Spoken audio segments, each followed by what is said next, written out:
ไว้พอไข่แตกออกลูกตัวยาว6 นิ้วฟุตมันซุกซนก็ตกลงมาปีหนึ่งหลายตัวมันตกลงมาพอตัวมันกระทบพื้นกระดานจะมีควันขาวๆออกจากผิวตัวของมันมีกลิ่นเหม็นเขียวเป็นพิษร้ายนักพอเราได้กลิ่นมันเท่านั้นปวดศีรษะและอาเจียนทันทีบางคนก็แพ้ก็เลยผ่านไม่สบายไป2 ถึง 3 วันจึงไม่ควรประมาทว่ามันเป็นเพียงงูเขียวหางไหม้ซึ่งถือว่าพิษน้อยกว่างูเห่าเพราะกัดแล้วไม่ตายได้แต่บวมเจ็บทรมานหลายวันการที่กล่าวให้เห็นภัยถึงเมืองไทยในเรื่องนี้ก็ได้แก่อาแซวุนกี้ซึ่งได้รับตัวเขาเข้ามาอยู่ในเมืองไทยหลาย10 วันเขาต้องสืบสาวราวเรื่องของเมืองไทยความเป็นอยู่ของคนสำคัญในเมืองไทยประวัติของคนสำคัญในเมืองไทยเป็นมาอย่างไรทหารของเมืองไทยเป็นอย่างไรบ้างเมืองพม่านั้นมีทั้งทหารชาติพม่าและก็ชาติมอญซึ่งรบราฆ่าฟันกันตายไม่ได้หยุดอาจารย์วุนกี้รู้เรื่องนี้ดีครั้นเข้ามาตั้งกองทัพอยู่ในไทยก็รู้ว่าเมืองไทยในรัชสมัยสมเด็จพระเจ้าตากสินมหาราชนั้นทรงมีทั้งทหารไทยและจีนอยู่ในกองทัพของพระองค์เสมอทุกคราวที่เสด็จยกกองทัพไปทำสงครามก็ต้องมีพร้อมทั้งทหารไทยและจีนไปอย่างสมบูรณ์ทุกครั้งเมื่อเป็นเช่นนี้การยุแย่ให้แตกกันโดยใช้แต่เพียงน้ำลาย2 ถึง 3 หยดเท่านั้นก็ได้ผลเพราะน้ำลายนั้นมีพิษเมื่อแม่ทัพในกองทั้งหลายกลับจากการทำสงครามกับพม่ามาถึงกรุงพร้อมกันแล้วสมเด็จพระเจ้าอยู่หัวได้ทรงโปรดให้เจ้าพญาจักรีเจ้าพญาสุรศรีและพญาธรรมาคุมไพร่พลทั้งปวงตั้งทำนาณทะเลตมภาคตะวันออกกรุงธนบุรีและทุ่งบางกะปิ3 เสนให้พญายมราชพญาราชสุภาวดีคุมไพร่พลทั้งปวงตั้งทำนาณทะเลตมภาคตะวันตกและทุ่งกระทุ่มแบนหนองบัวแขวงเมืองนครชัยศรีอันที่จริงการที่พระเจ้าอยู่หัวทรงให้พญาจักรีกับเจ้าพญาสุรศรีและคนอื่นๆไปควบคุมการปลูกข้าวทำนาอันเป็นกำลังของประเทศนั้นไม่ใช่งานไม่มีเกียรติหรือเป็นการลงโทษอะไรเลย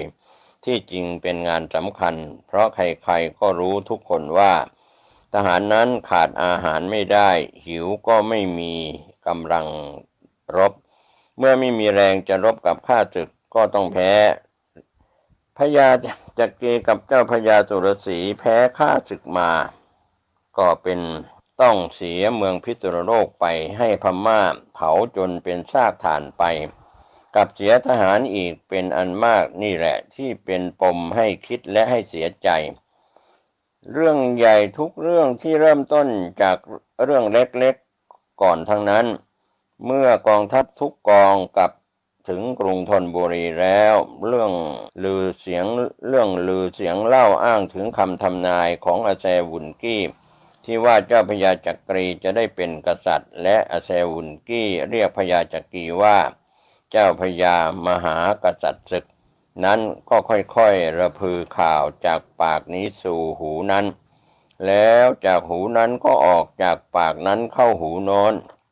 ออกจากปากของหูโน้นก็ไปเข้าหูโน้นต่อไปจนไม่กี่วันก็ทั่วกรุงเสียงซุบซิบก็มากขึ้นเสียงปรึกษาหารือเป็นฝักเป็นฝ่ายก็หนาหูหนาตาขึ้นจนบางครั้งคนเมาก็กล้าพูดออกมาตรงๆว่าจะเป็นพวกไหนก็และอยู่กับใครแต่คนมีสติดีก็ยังซุบซิบอยู่ฝ่ายทหารของเจ้าพญาทั้งสองก็น้อยใจก้มหน้าถากไถทำนาไปก็คิดไปว่าไปทำสงครามกลับมาเหน็ดเหนื่อยแล้วยังต้องมาทำนาส่วนพวกจีนคุงเสียมอยู่สบายในเมืองหลวงปลูกบ้านใหญ่อยู่สบายเป็นแถวทำท่าทางราวกับเป็นเจ้านายก็มีการปะทะกันด้วยปากบ้างฝ่ายไทยว่าจีนอยู่สบาย เสียงซุบซิบก็มากขึ้นเสียงปรึกษาหารือเป็นฝักเป็นฝ่ายก็หนาหูหนาตาขึ้นจนบางครั้งคนเมาก็กล้าพูดออกมาตรงๆว่าจะเป็นพวกไหนและอยู่กับใครแต่คนมีสติดีก็ยังซุบซิบอยู่ฝ่ายทหารของเจ้าพระยาทั้งสองก็น้อยใจก้มหน้าถากไถทำนาไปก็คิดไปว่าไปทำสงครามกลับมาเหน็ดเหนื่อยแล้วยังต้องมาทำนาส่วนพวกจีนคุงเซียมอยู่สบายในเมืองหลวงปลูกบ้านใหญ่อยู่สบายเป็นแถวทำท่าทางราวกับเจ้านายก็มีการปะทะกันด้วยปากบ้างฝ่ายไทยว่าจีนอยู่สบายฝ่ายจีนก็ว่าสบายอะไรต้องลงเรือไปเมืองจีนหาเงินมาให้ซื้ออาวุธเสื้อผ้าและอาหารไปรบแพ้เสียบ้านเสียเมืองแล้วยังมาอิจฉาอีกเรื่องเล็กๆนี้ก็ค่อยๆรามใหญ่ออกไปทุกทีผสมเข้ากับเรื่องอาแซวุนกี้ทายว่าเจ้าพญาจักรีจะได้เป็นกษัตริย์ฝ่ายไทยก็ดีใจคิดว่าเป็นพรรคเป็นพวกมากขึ้นฝ่ายจีนที่ชอบพอกับไทยก็รู้เข้าก็ชักวิตกปรึกษากันเงียบๆว่าถ้าเป็นอย่างนั้นจริงจะทำอย่างไรพวกที่วิตกมากก็คือพวกที่ร่วมใจกันหาเงินถวายพระเจ้าอยู่หัวและพวกที่เป็นใจไปยืมเงินทางเมืองจีนว่าจะหาเงินที่ไหนไปใช้เขา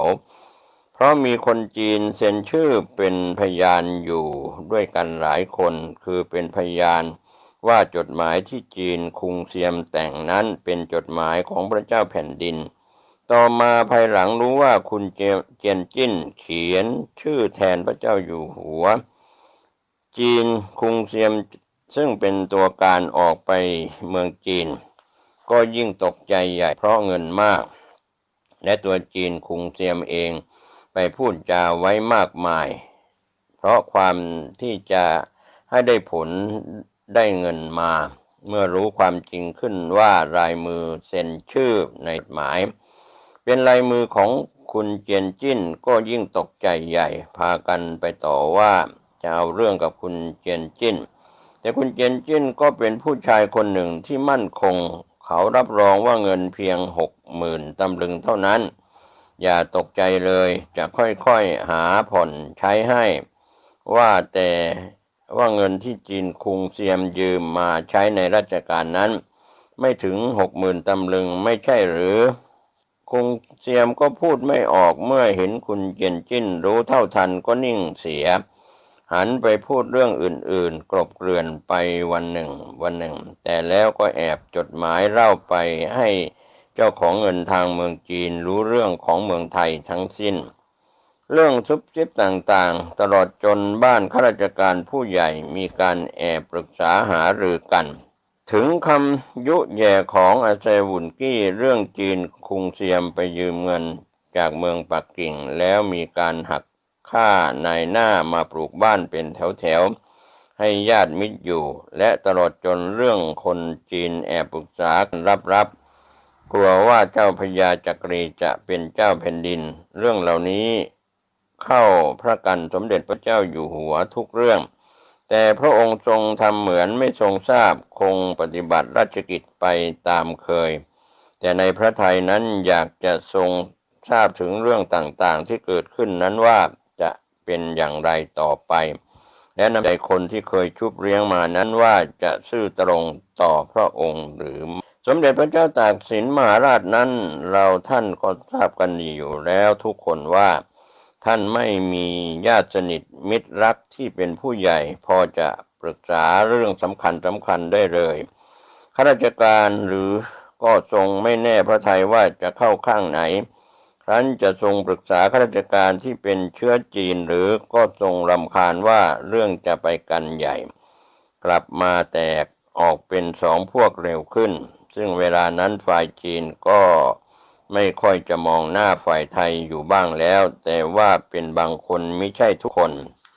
แม้ฝ่ายทหารไทยส่วนหนึ่งก็เกลียดชังฝ่ายจีนอยู่มากหากหาว่าเป็นนักฉวยโอกาสทหารไทยส่วนหนึ่ง ก็ถือว่าหาว่าเป็นนักฉวยโอกาสในขณะที่ทหารไทยไปลำบากแล้วพ่อค้าจีนก็รีบฉวยโอกาสเอาเข้าของในเมืองไทยส่งออกไปขายเมืองจีนและเมืองใกล้เคียงร่ำรวยไปตามๆกันนึกถึงพระอาจารย์สุขซึ่งเป็นพระสอนกรรมฐานและเคยเป็นอุปชฌาย์อาจารย์เมื่อครั้งทรงพระเยาว์อยู่กับพระบิดาพระองค์เคยทรงเรียนสมาธิและเคยมีจิตอันสงบเข้าเขตฌานมาแล้วและเคยทรงทราบว่าพระอาจารย์สุขเมื่อมีเรื่องสงสัยอย่างไรเกิดขึ้นท่านมักทำสมาธิเข้าองค์ฌานแล้วถามเรื่องจากท่านข้างบนซึ่งบางครั้งก็ถามพระอาจารย์แต่อดีตของท่านเองบางครั้งท่านก็ถามเทพและพรหมได้เมื่อสบายใจว่างๆบางครั้งท่านก็เล่าให้ศิษย์ผู้ใกล้ชิดฟังบ้างสมเด็จพระเจ้าอยู่หัวทรงคิดว่าจะตรัสถามพระอาจารย์ถึงเรื่องต่างๆที่เกิดขึ้นจึงทรงสั่งอำมาตย์ผู้ใหญ่ให้ระวังรักษาพระนครไว้ให้ดีแล้วเสด็จประทับณวัดบางยี่เรือใต้ทรงประทับนิ่งนานณเบื้องพระพักตร์แห่งองค์พระประธานน้อมนมัสการแล้วทรงระลึกถึงคุณแห่งพระบรมศาสดาตั้งจิตอธิษฐาน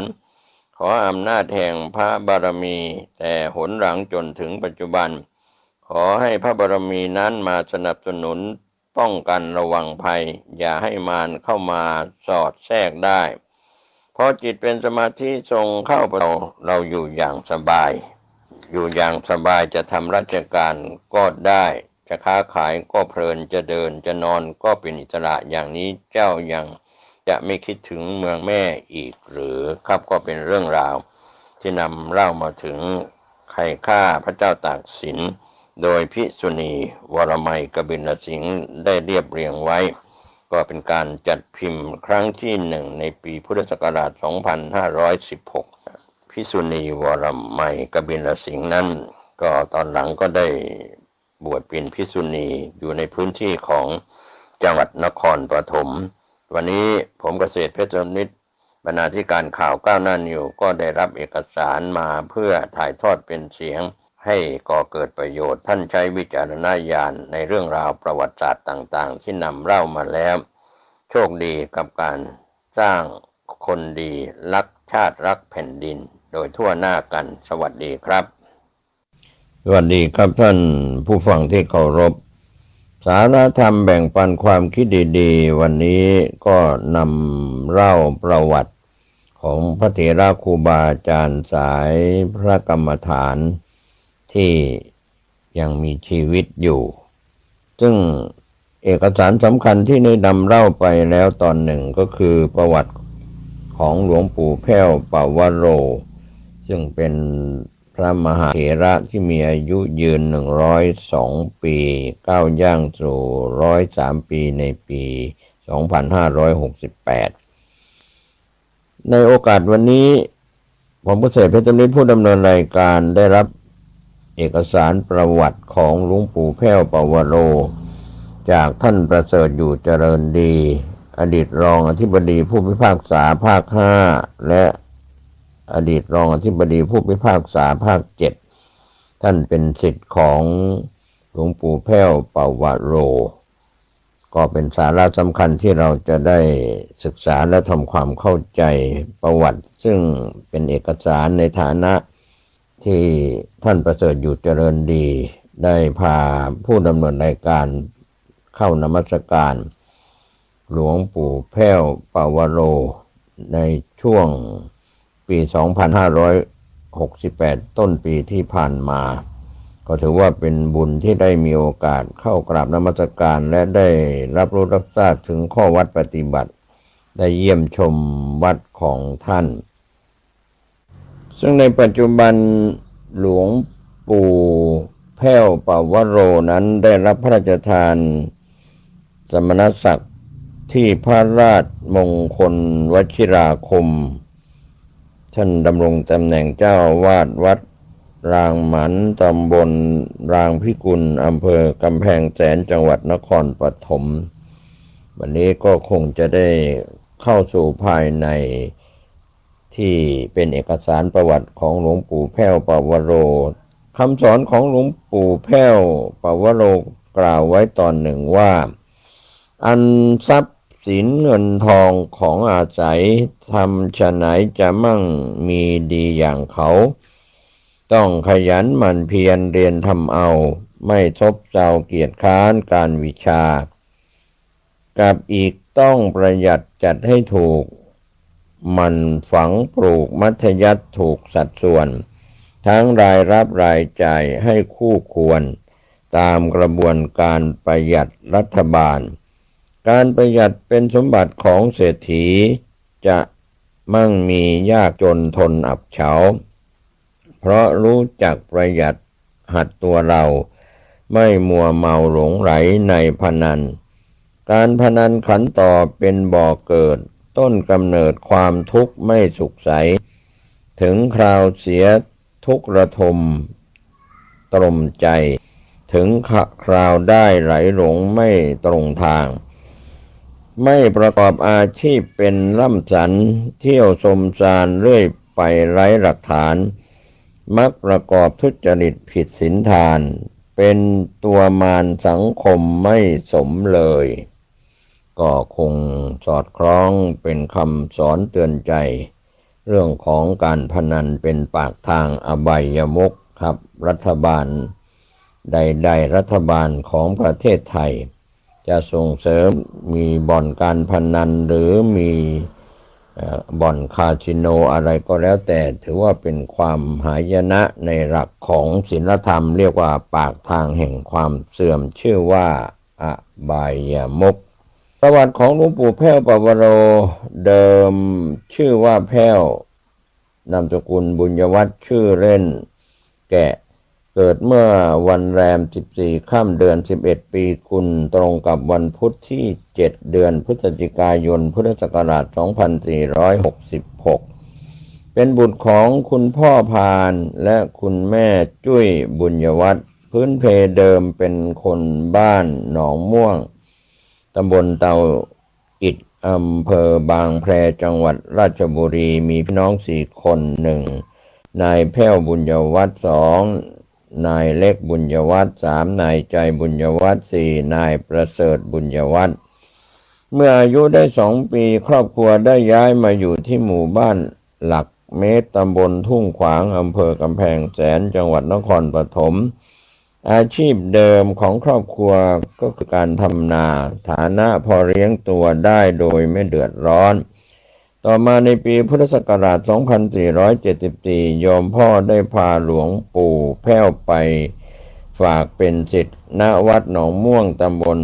เตาอิฐอำเภอบางแพจังหวัดราชบุรีเพื่อให้เรียนหนังสือกับพระสงฆ์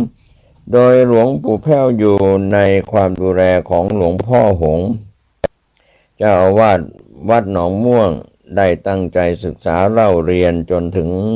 ชั้นประถมมาศึกษาปีที่3ก็ต้องเลิกเรียนกลางคันเพราะด้วยความที่เป็นลูกคนโตโยมพ่อกับโยมแม่ต้องการให้มาช่วยงานทางบ้านเมื่อหลวงปู่แพ้วอายุได้20 ปีได้บรรพชาณพัทสีมาวัดหนองปลาไหลอำเภอกำแพงแสนจังหวัดนครปฐมตรงกับวันที่15มิถุนายนพุทธศักราช2489โดยมีพระครูสุกิตธรรมสอนพระอธิการหว่างธรรมสโรอดีตเจ้าวาดวัดกำแพงแสนเป็นพระอุปชาพระอธิการปาน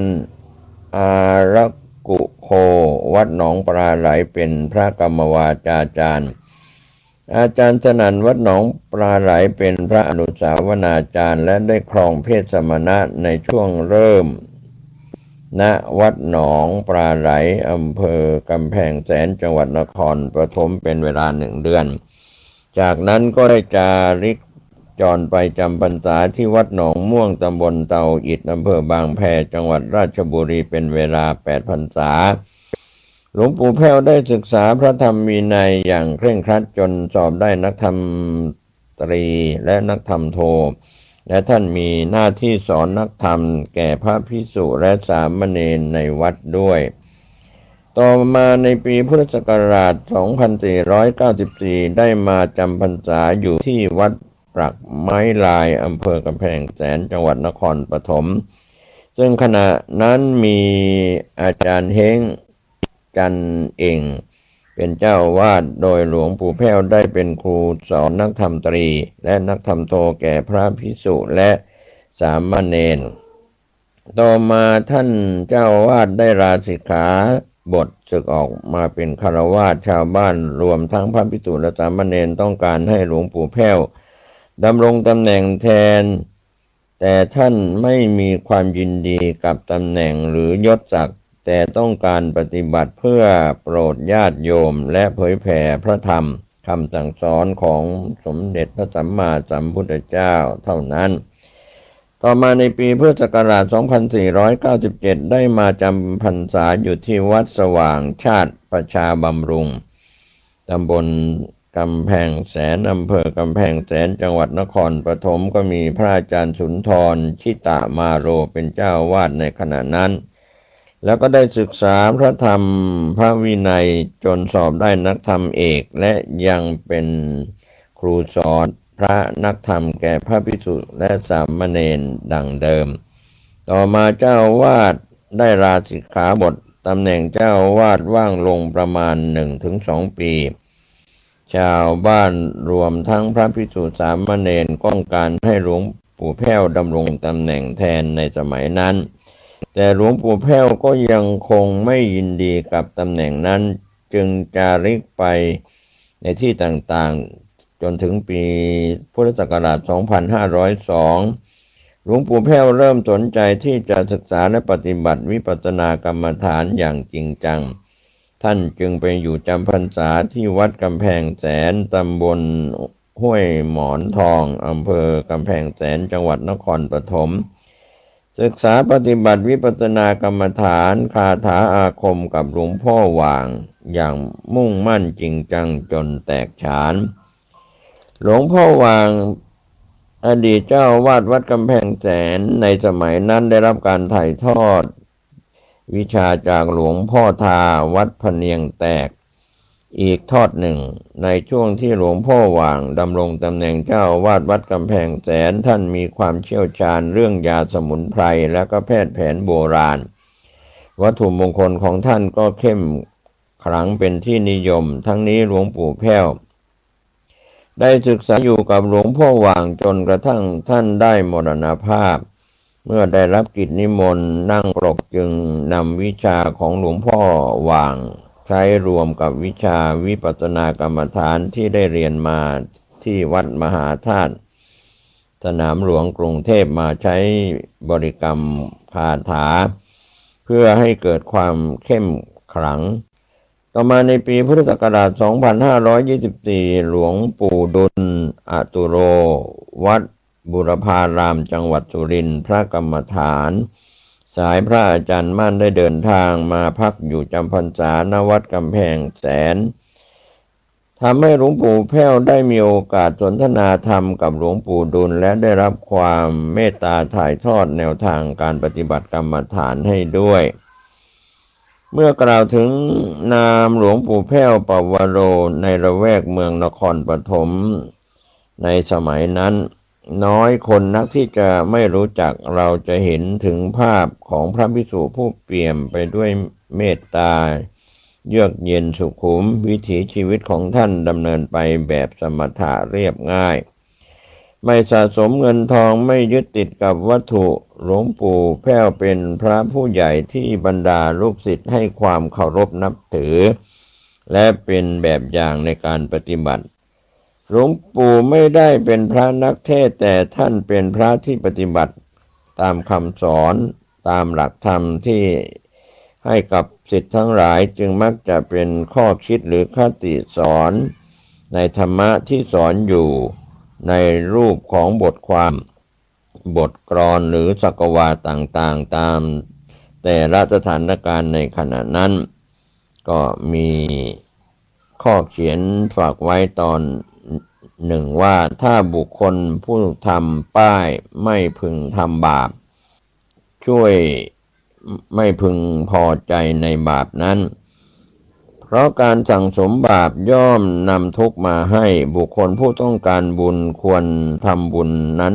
บ่อยๆเพราะสั่งสมบุญย่อมนำสุขมาให้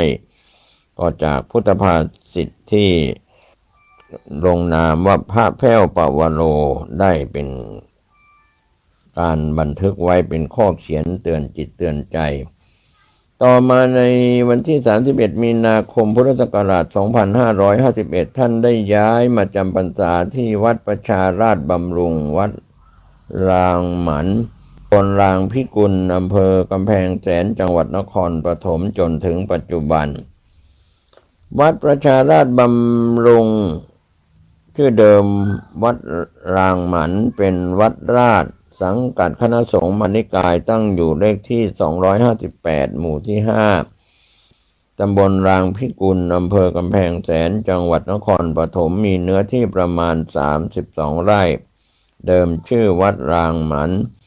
เพราะที่ตั้งเดิมของวัดเป็นรางน้ำทิ้งและมีต้นหมันขึ้นบริเวณนั้นชาวบ้านจึงเรียกว่าวัดรางหมันต่อมาจึงได้มีการตั้งชื่อใหม่ว่าวัดประชาราชบำรุงมาจนถึงปัจจุบันในวัดนั้นมีสิ่งศักดิ์สิทธิ์ประจำวัดก็คือหลวงปู่ดำเป็นพระพุทธรูปทรงเครื่องปางมารผจญสมัยรัตนโกสินทร์ที่ประชาชนให้ความเคารพนับถือกันมากว่าศักดิ์สิทธิ์อย่างยิ่งวัตถุมงคลก็เป็นวัตถุที่ทรมานผู้ให้แต่ถูกใจผู้รับเป็นความหมายของหลวงปู่แพ้วที่เคยให้ไว้ว่าสิริอายุวัฒนมงคลครบรอบ85ปีในสมัยที่ท่านมีอายุครบ85ปีตรงกับวันที่7พฤศจิกายน2550ก็สำหรับแจกศิษยานุศิษย์เดิมทีหลวงปู่แพ้วท่านก็เห็นว่าเป็นการสร้างเพื่อสมทบทุนทำนุบำรุงถาวรวัตถุในวัดต่างๆอันจะเป็นการเผยแผ่และสืบทอดพระพุทธศาสนาให้มีอายุยืนยาวต่อไปอีกจึงได้อนุญาตให้สร้างกันไปตามสมควรเพื่อให้เป็นไปตามความประสงค์แล้วก็จะหยุดแต่ก็ไม่ได้เป็นอย่างที่หลวงปู่แพ้วตั้งใจไว้เดิม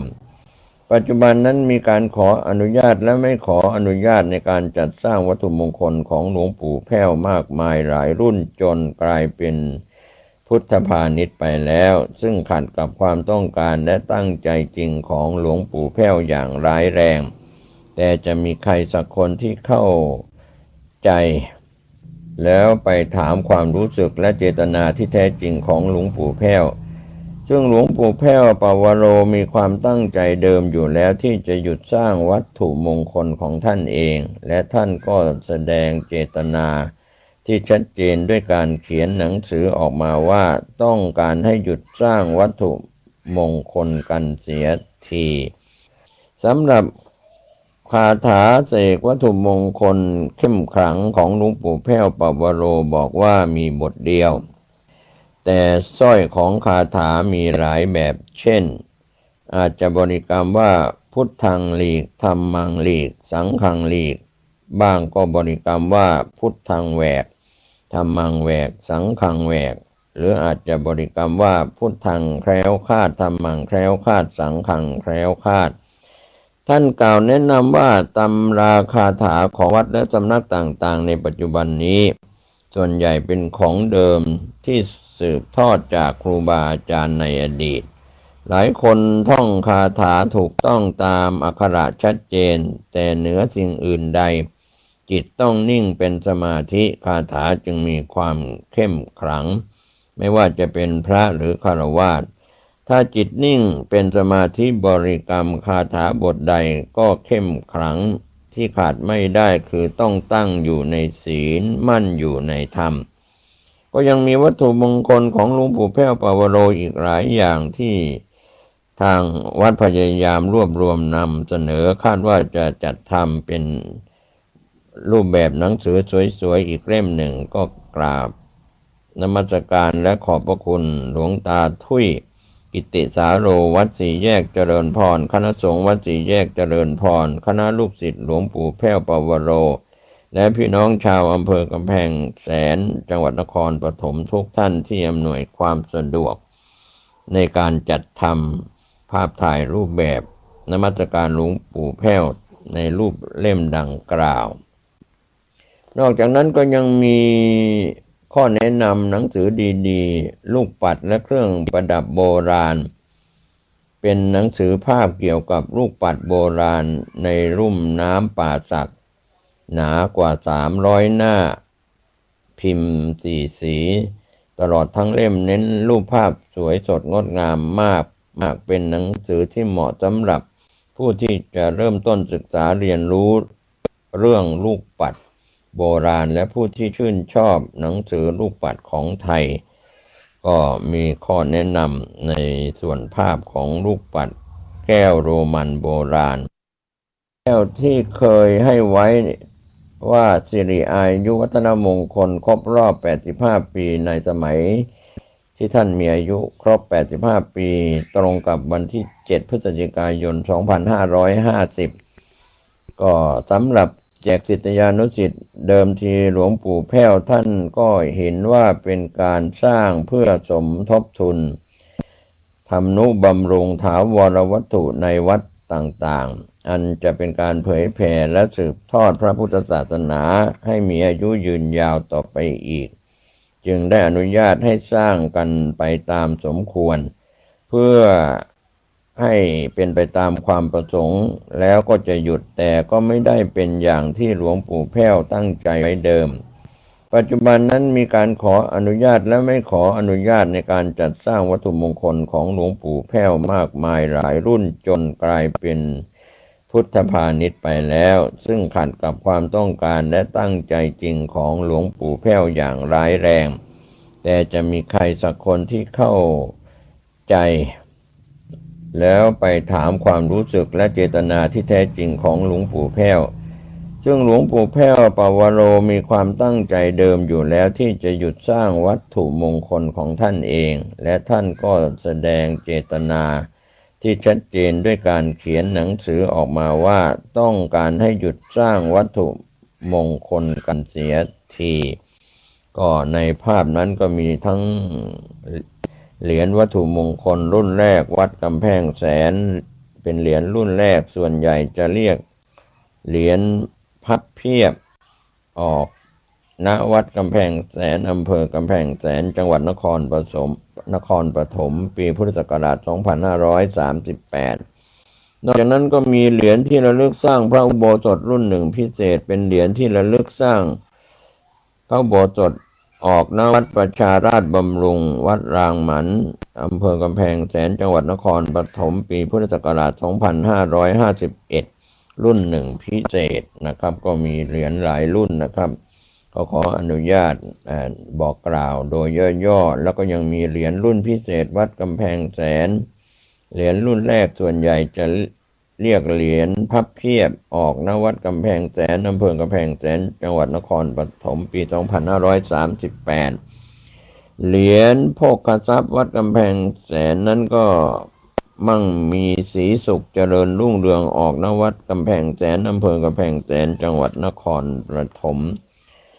แล้วก็มีเหรียญรุ่นปลอดภัยวัดกำแพงแสนเหรียญที่ระลึก82 ปีรุ่นพิเศษสร้างอุโบสถออกณวัดกำแพงแสนอำเภอ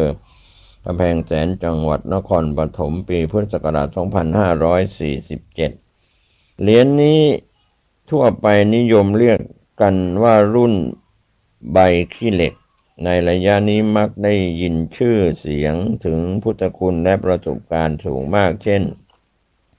มีชาวบ้านกำแพงแสนคิดจะฆ่าตัวตายใช้ปืนจ่อหัวตัวเองแต่พอเหนี่ยวไกปืนกลับไม่ทำงานบางรายปืนก็ทำงานแต่ลูกปืนไม่ออกทำให้ปืนแตกคามือและล่าสุดสามีภรรยาคู่หนึ่งโดนดักยิงปืนจี้ที่หัวคนร้ายกดไม่ยั้งแตกกระสุนด้านทุกนัดก็เป็นรุ่นปลอดภัยที่กล่าวถึง มีรุ่นปลอดภัยวัดกำแพงแสนเหรียญที่ระลึกพิเศษ82ปีออกณวัดกำแพงแสนอำเภอกำแพงแสนจังหวัดนครปฐมปีพุทธศักราช2547นะครับก็ในเอกสารนั้นมีภาพประกอบแล้วยังมีพระผงสมเด็จรุ่นแรกออกหน้าวัดกำแพงแสนอำเภอกำแพงแสนจังหวัดนครปฐมพระผงสมเด็จรุ่นแรกนี้เล่ากันว่าเป็นพระรุ่นแรกๆที่หลวงปู่แพ้วได้อธิษฐานจิตโดยมีลูกคณะศิษย์จัดสร้างขึ้นภายในวัดกำแพงแสนก่อนที่จะมีการสร้างเหรียญรุ่นต่างๆและสร้างจำนวนน้อยมากดังนั้นข้อสรุปในช่วงท้ายหลวงปู่แพ้วปวโรพระเกจิอาจารย์ผู้เปี่ยมด้วยเมตตามากด้วยบารมีเป็นที่เลื่อมใสศรัทธาของชาวอำเภอกำแพงแสนและใกล้เคียงท่านถือครองเพศบรรพชิตแบบเรียบง่ายสมถะเคร่งครัดในพระธรรมวินัยไม่มีความปรารถนาในราบยศตำแหน่งใดๆทั้งสิ้นด้านพระเครื่องของท่านก็เป็นที่กล่าวขานร่ำลือกันว่ามีพุทธคุณเข้มขลังที่สุดมีประสบการณ์แก่ผู้ที่บูชามากมายโดดเด่นในด้านแคล้วคลาดปลอดภัยเมตตามหานิยมจนมีการขนานนามหลวงปู่แพ้วว่าเทพเจ้าแห่งเมืองกำแพงแสนปัจจุบันหลวงปู่แพ้วปวโรได้รับพระราชทานสมณศักดิ์ที่พระราชมงคลวชิราคมเป็นเจ้าวาดวัดรางหมันตำบลรางพิกุลอำเภอกำแพงแสนจังหวัดนครปฐมปี2568อายุ103ปีขอทุกท่านได้ร่วมอนุโมทนาผมเกษตรเพชรสำริดผู้ดำเนินรายการได้รับหนังสือถ่ายทอดเอกสารเป็นเสียงเพื่อเผยแผ่ก็หวังว่าผู้ที่ใช้วิจารณญาณในการรับฟังเรื่องของประวัติหลวงปู่แพ้วปวโรจะได้สติปัญญาในข้อคิดหลักธรรมคำสอนและวัตถุมงคลของท่านก็เป็นที่เคารพศรัทธาของศิษยานุศิษย์และผู้ที่มีความเคารพนับถือทั้งภายในจังหวัดนครปฐมและต่างจังหวัดหรือต่างประเทศก็ขอให้ท่านได้รับความสุขความเจริญรอยตามครูบาอาจารย์โดยเฉพาะหลวงปู่แพ้วปวโรท่านเป็นพระสมถะแล้วก็มีการปฏิบัติตัวปฏิบัติตนเป็นแบบอย่างจนปัจจุบันอายุได้102ปีก้าวย่างสู่103ปีในปี2568อยู่วัฒโกของท่านก็จะเป็นแบบอย่างของพวกเราชาวพุทธทั้งฝ่ายบรรพชิตและคฤหัสถ์โชคดีกับทุกท่านที่ได้มีโอกาสได้ศึกษาและได้ติดตามประวัติและผลงานของหลวงปู่แพ้วปวโรวัดรางหมันตำบลรางพิกุลอำเภอกำแพงแสนจังหวัดนครปฐมโชคดีสวัสดีครับสวัสดีครับท่านผู้ฟังที่เคารพธรรมสาระวันนี้ผมเกษตรเพชรสำริดผู้ดำเนินรายการก็ขออนุญาตที่จะได้นำพาท่านผู้มีสติปัญญาสร้างบุญญาบารมีก็ถือว่าในโอกาสผู้ดำเนินรายการและคณะโดยท่านประเสริฐอยู่เจริญดีอดีตรองอธิบดีผู้พิพากษาภาค5และภาค7ซึ่งเป็นศิษย์ของพระเดชพระคุณพระราชมงคลวชิราคมหลวงปู่แพ้ววัดราชหมันตำบลรางพิกุลอำเภอกำแพงแสนจังหวัดนครปฐมได้เข้าไปกราบนมัสการพร้อมคณะนะครับทำให้ได้มีโอกาสนมัสการพระราชมงคลวชิราคมหลวงปู่แพ้วปวโรปัจจุบันอายุ102ปีก้าวย่างสู่103ปีในปีนี้เป็นต้นไปก็ได้รับเอกสารเป็นสาระสำคัญในวาระพิเศษนี้ก็ขออนุญาตที่จะนำเล่าภายในรูปเล่ม เอกสารที่นำรายงานท่านนั้นก็เป็นส่วนของคณะศิษยานุศิษย์และคณะศรัทธาผู้มีความเคารพนับถือในตัวพระราชมงคลวชิราคมหลวงปู่แพ้วปวโรวัดรางหมันตำบลรางพิกุลอำเภอกระแพงท่านกำลังรับฟังสถานีวิทยุสาธารณะจังหวัดเชียงใหม่คลื่นพัฒนาคุณภาพชีวิต FM 92.25 เมกะเฮิรตซ์บริหารและจัดการโดยวัดป่าแดงมหาวิหารทรงกระจายเสียงจากเลขที่ 71 หมู่ที่ 14 บ้านใหม่หลังมอตำบลสุเทพอำเภอเมืองจังหวัดเชียงใหม่รหัสไปรษณีย์ 50200 หมายเลขโทรศัพท์ 0818815690 0520000636-7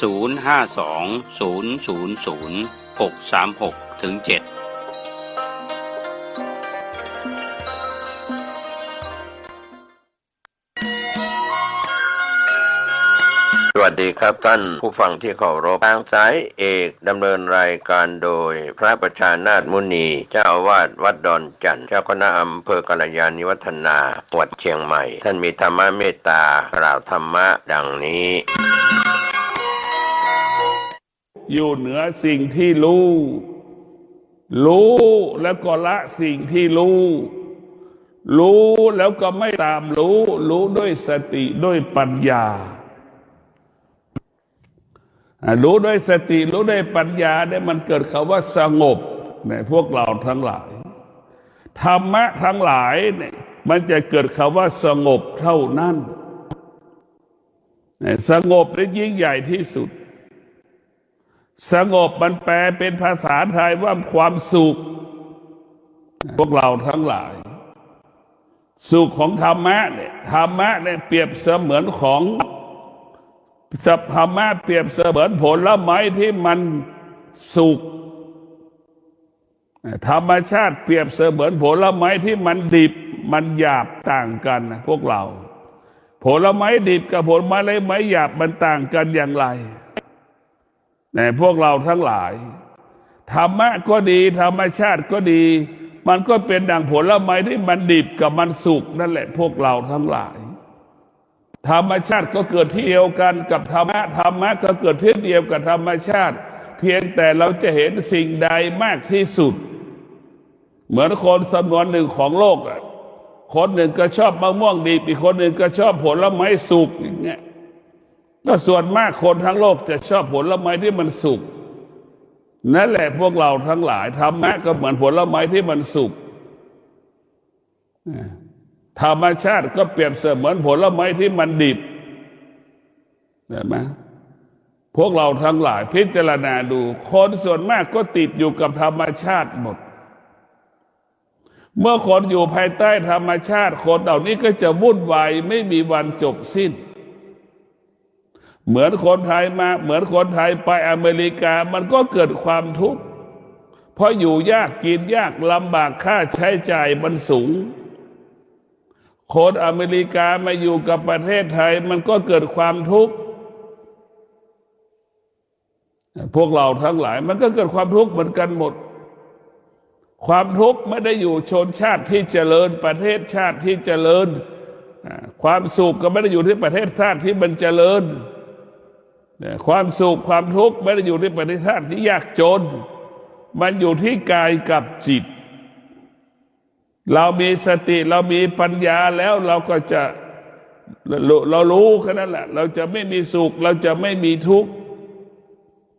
เราจะไม่ต้องแสวงหาสุขกับทุกข์จากสถานที่ใดๆเราจะไม่แสวงหาธรรมะจากบุคคลใดๆเพราะสุขกับทุกข์มันอยู่ที่กายกับจิตเมื่อสุขกับทุกข์ไปอยู่ที่กายกับจิตสุขกับทุกข์จึงเป็นเนื้อหาสาระ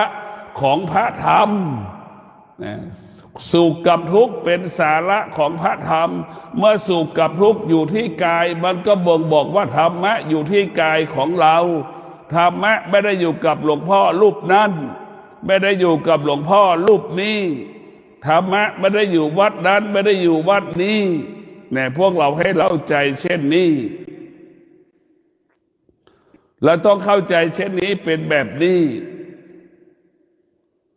คนส่วนมากยังขาดสติขาดปัญญา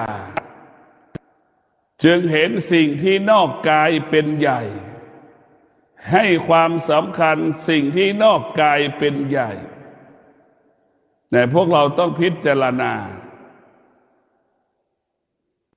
สิ่งเหล่านี้คนส่วนมากก็ยังเป็นอยู่เมื่อล้านปีปัจจุบันมันก็เป็นอยู่และเป็นจำนวนมากในพวกเราทั้งหลายเมื่อคนจำนวนมากอยู่ภายใต้ธรรมชาติจึงหลงไม่มีวันจบสิ้นในหลงไม่มีวันจบสิ้นหลงแล้วหลงอีกหลงแล้วหลงอีกนะพวกเรามันไม่มีวันจบคนที่มีสติคนที่มีปัญญาก็จะสามารถหยุดความหลงได้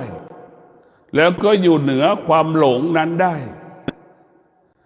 ละการยึดติดปล่อยวางการยึดติดอยู่เหนือการยึดติดวัตถุสิ่งของอาคารสถานที่ต่างๆนั้นได้ดังเจ้าชายสิทธัตถะละและวางปล่อยรูปแบบการเป็นมนุษย์ก็คือการเป็นกษัตริย์ที่ยิ่งใหญ่รูปแบบคือการเป็นลูกกษัตริย์ละรูปแบบการเป็นกษัตริย์มาเป็นนักบวช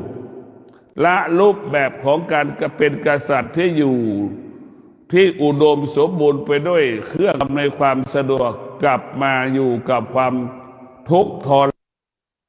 รมานลำบากกับการมีชีวิตอยู่ไปวันๆแต่พวกเราทั้งหลายเจ้าชายสิทธัตถะนี้ออกจากธรรมชาติเห็นโทษของธรรมชาติเห็นโทษของธรรมชาติเห็นธรรมะเหนือกว่าธรรมชาติเจ้าชายสิทธัตถะจึงออกบวช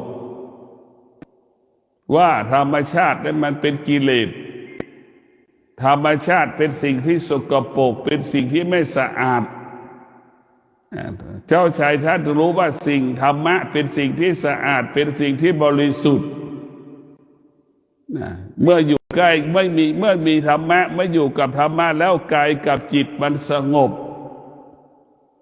เนี่ยมันจะเป็นอย่างนี้รู้นี้อยู่ธรรมชาตินั้นเป็นกิเลสเป็นตัณหาเป็นราคะอยู่กับมันแล้วมันทำให้เราเกิดความทุกข์มีความอยากนั้นไม่ตอบสนองก็เป็นทุกข์แต่พวกเราทั้งหลายชีวิตของเรามันก็เป็นเช่นนี้เป็นแบบนี้ของมันเราต้องพิจารณาอยู่ตลอดเวลาสิ่งเหล่านี้คือมันไม่มีอะไรที่เราจะต้องกลัวสิ่งที่เรากลัวก็คือกลัวจิตของเราจิตของเราส่วนมากมันก็เป็นธรรมชาติอีก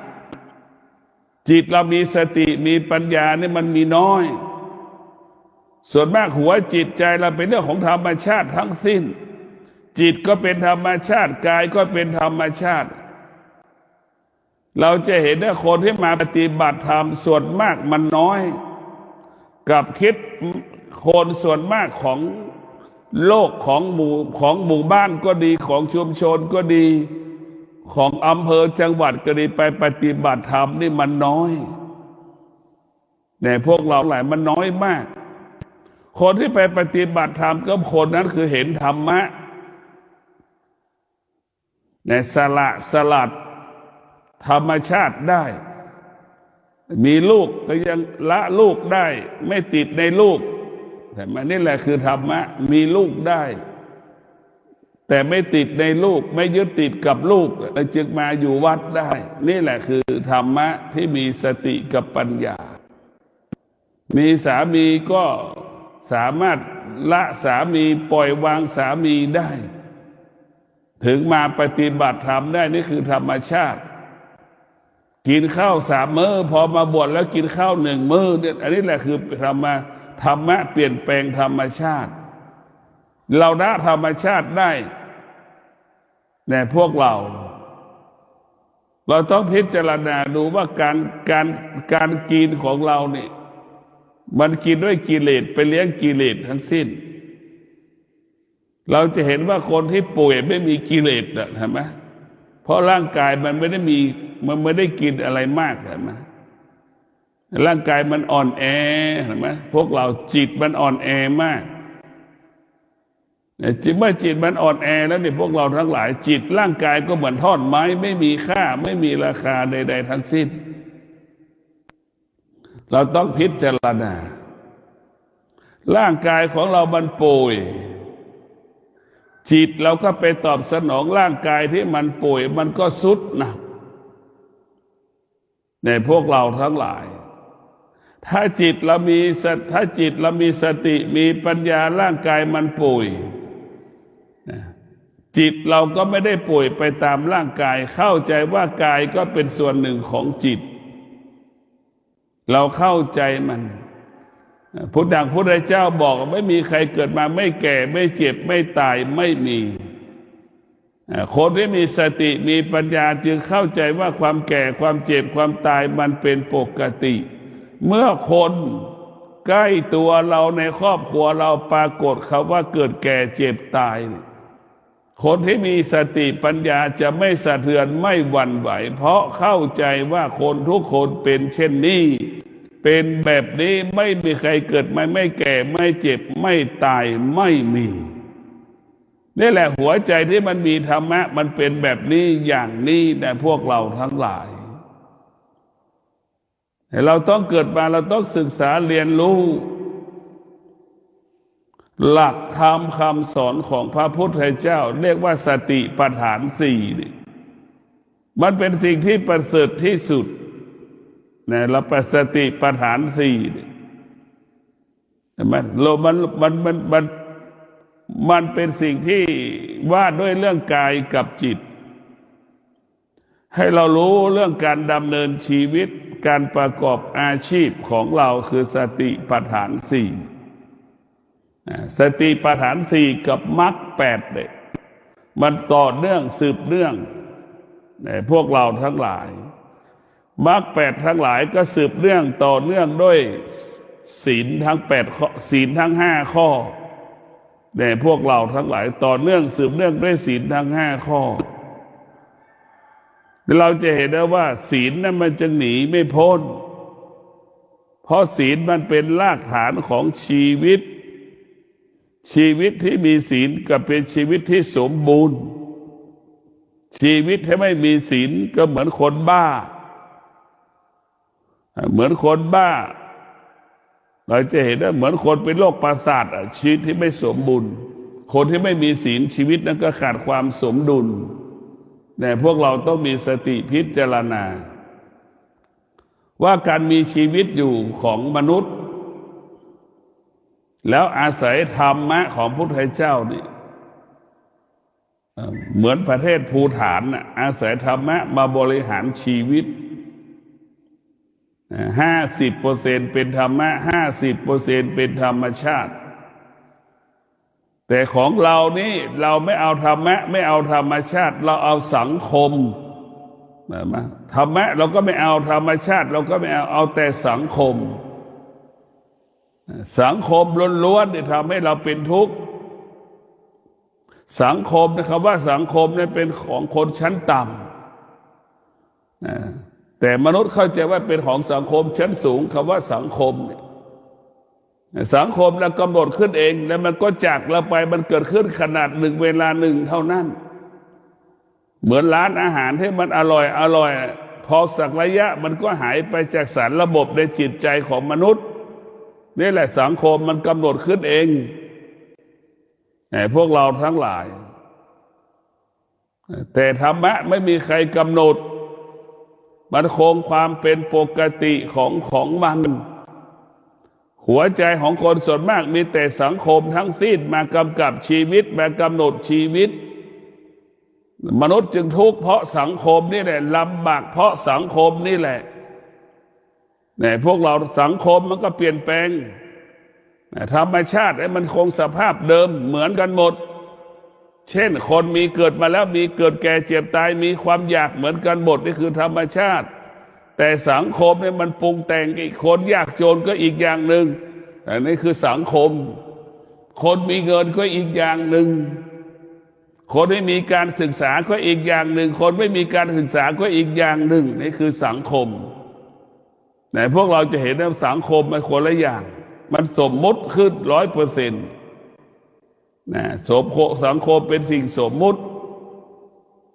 แต่พวกเราต้องพิจารณาแต่เราต้องออกจากสังคมให้ได้เราต้องอยู่เหนือสังคมเราต้องอยู่เหนือธรรมชาติเราถึงกายกับจิตเราถึงจะสงบกายกับจิตเราสงบได้เพราะธรรมชาตินี่แหละ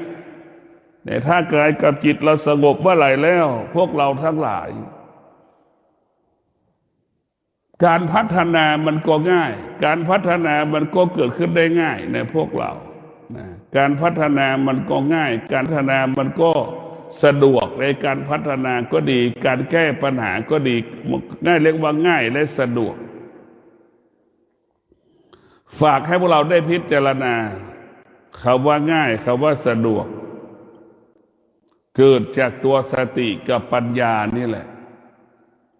ถ้าเรามีสติมีปัญญาพวกเรามีคำว่ายากไม่มีค่าไม่มีความหมายคำว่าไม่มีเมื่อเรามีสติมีปัญญาคำว่ามีตลอดเวลาเนี่ยพวกเราคำว่ามีตลอดเวลา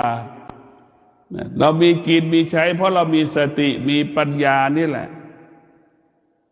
ที่เราไม่มีก็เพราะเราขาดสติขาดปัญญา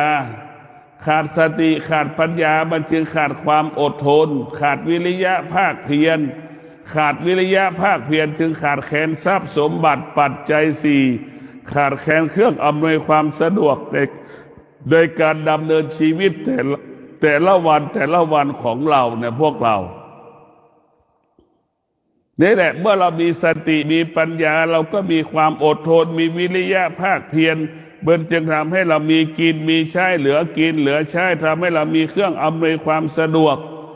มีปัจจัยสี่ในการดำเนินชีวิตเนี่ยนี่แหละคือธรรมะมันจะเป็นแบบนี้พวกเราทั้งหลายพวกที่มีสติมีปัญญาปฏิบัติธรรมก็เข้าถึงธรรมได้บรรลุธรรมเห็นธรรมเนี่ยมันก็จะเป็นแบบนี้ของมันเราสติปัญญาไปใช้กับธรรมก็ได้ใช้ไปในโลกิยะก็ได้ใช้โลกุตระก็ได้ธรรมะของพระพุทธเจ้าไปอยู่ที่ไหนไปใช้ได้ทุกอย่างเรียกว่าธรรมะมันเป็นเครื่องมือให้กับชีวิตก็ว่าได้เครื่องอำนวยความสะดวกให้กับชีวิตเราก็ว่าได้ถ้าเราไม่มีธรรมะก็เหมือนเราไม่มีผ้าห่มไม่มีเสื้อผ้าใส่นั่นแหละพวกเราทั้งหลายคนที่มีธรรมะก็เหมือนมีเสื้อใส่มีข้าวกินมีน้ำดื่มมีที่นอนมีบ้านอยู่นะคนที่มีธรรมะก็จะมีสิ่งเหล่านี้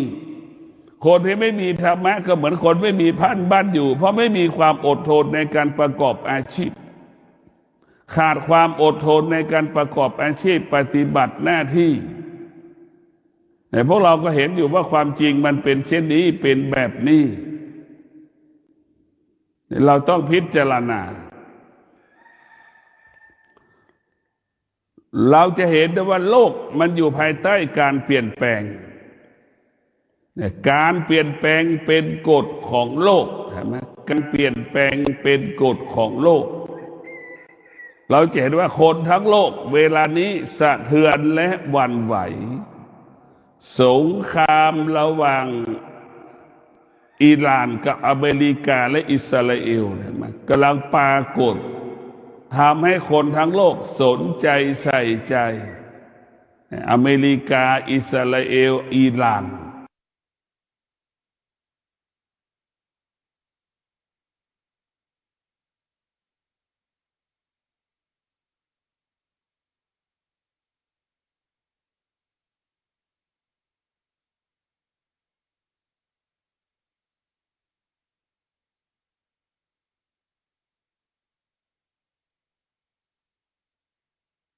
มีสัจจะว่าข้าพเจ้าจะบัขยับมือขวามือซ้ายนี่คือสัจจะเราจะบัขยับเท้าขวาเท้าซ้ายถ้าเรานั่งสมาธิจะต้องมีหลักทุกวันนี้เรานั่งสมาธิมันมีหลัก จะนั่งก็นั่งมาควายกินหญ้ามาควายเข้าคอกนั่งแล้วได้อย่างไม่ได้สักอย่าง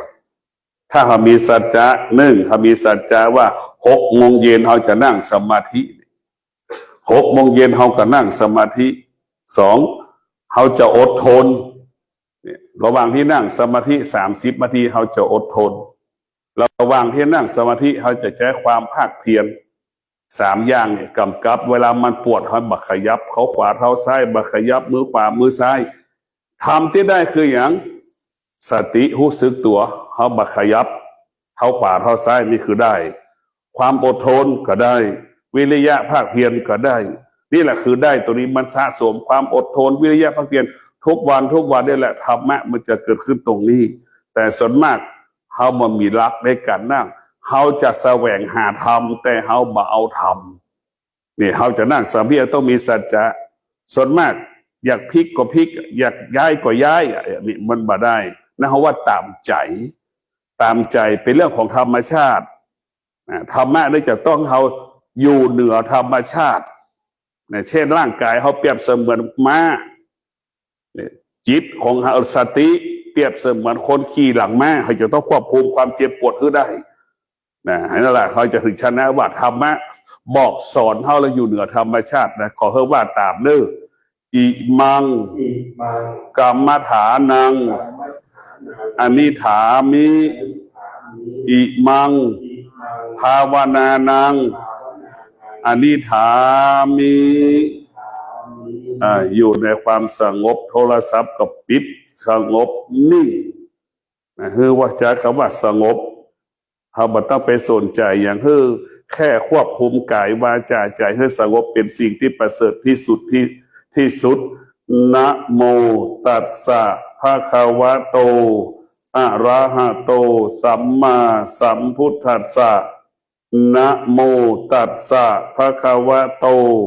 อะระหะโตสัมมาสัมพุทธัสสะนะโมตัสสะภะคะวะโตอะระหะโตสัมมาสัมพุทธัสสะไม่มีวัตถุสิ่งของใดๆมีค่าเท่ากับธรรมะไม่มีในโลกมีแต่ธรรมะเป็นสิ่งที่มีค่าเหนือกว่าสิ่งที่มีอยู่บนโลกใบนี้ธรรมะหมายถึงตนและเป็นที่พึ่งแห่งตนและเป็นที่พึ่งแห่งตนธรรมะมันเป็นความจริงของชีวิตเป็นความจริงที่อยู่เหนือชีวิตธรรมะบอกสอนให้เรารู้เรื่องธรรมชาติธรรมชาติมนุษย์ทั้งระบบของโลกอยู่ภายใต้อำนาจของธรรมชาติอยู่ภายใต้อำนาจของธรรมชาติอยู่ภายใต้ความแก่ความเจ็บความตายแต่อยู่ภายใต้ความแก่ความเจ็บความตายมันเป็นธรรมชาติมนุษย์ที่ฝึกฝนอบรมจิตมนุษย์ที่มีสติและปัญญาจะอยู่เหนือธรรมชาติก็คืออยู่เหนือความแก่ความเจ็บความตายความแก่ความเจ็บความตายไม่มีค่าไม่มีความหมายสำหรับบุคคลที่มีสติและปัญญาแต่พวกเราทั้งหลายส่วนมากเราขาดสติขาดปัญญาสะเทือนหวั่นไหวเมื่อความแก่ความเจ็บความตายปรากฏนี่แหละพวกเราต้องพิจารณาว่าพระพุทธเจ้าบอกสอนให้เราคำว่าตนและเป็นที่พึ่งแห่งตนอันนี้คือเป็นความจริงตั้งแต่เราเกิดจนเป็นความจริงจนเราจนเราตายแม่พอแล้วว่าพ่อแม่สามีภรรยาลูกอยู่กับเราแค่บางเวลาเราก็อยู่กับเขาแค่อยู่กับพ่อกับแม่แค่บางเวลาสามีภรรยาก็อยู่ร่วมกันแค่บางเวลาแต่สิ่งที่อยู่กับเราตลอดเวลาก็คือตนและเป็นที่พึ่งแห่งตนเราพิจารณาดูว่าพ่อแม่สามีภรรยาลูกปู่ย่าตายายเป็นเพียงแค่เครื่องมืออำนวยความสะดวก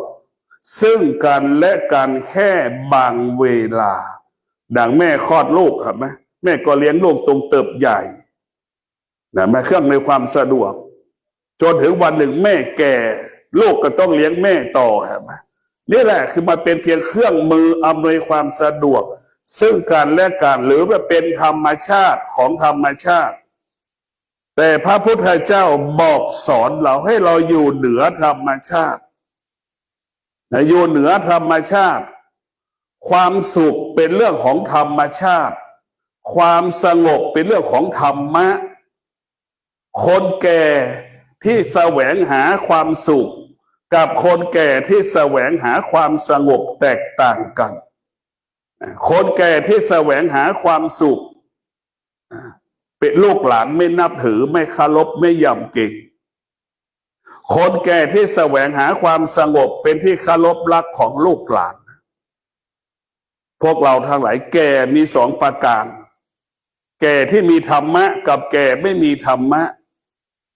แก่ที่มีธรรมะเป็นที่พึ่งของลูกหลานได้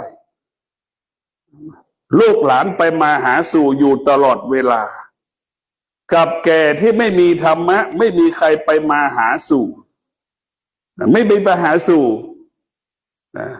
เหมือนคนแก่ทำตัวเหมือนหนุ่มสาวเนี่ยลูกหลานไม่ไปมาหาสู่ลูกหลานไม่เคารพลูกหลานไม่ให้เกียรติคนแก่และมีคนแก่ที่มีสติและปัญญาแสวงหาความสงบสวดมนต์ไหว้พระสำรวมกายวาจาใจใช้คำว่าสงบใช้คำว่าสงบจนชนะใจลูกหลานสงบไปทำให้ชนะใจลูกหลานเป็นที่เคารพรักของลูกหลานลูกหลานไปมาหาสู่ตลอดเวลายามที่ลูกหลานทุกข์ใจก็จะไปมาหาสู่ยามลูกหลานดีใจก็ไปมาหาสู่เพราะฉะนั้นคนแก่มีความสำคัญต่อลูกหลานมากมายมหาศาลถ้าแก่นั้นแก่ด้วยธรรมแก่ด้วยธรรมก็คือแก่ด้วยสติและปัญญา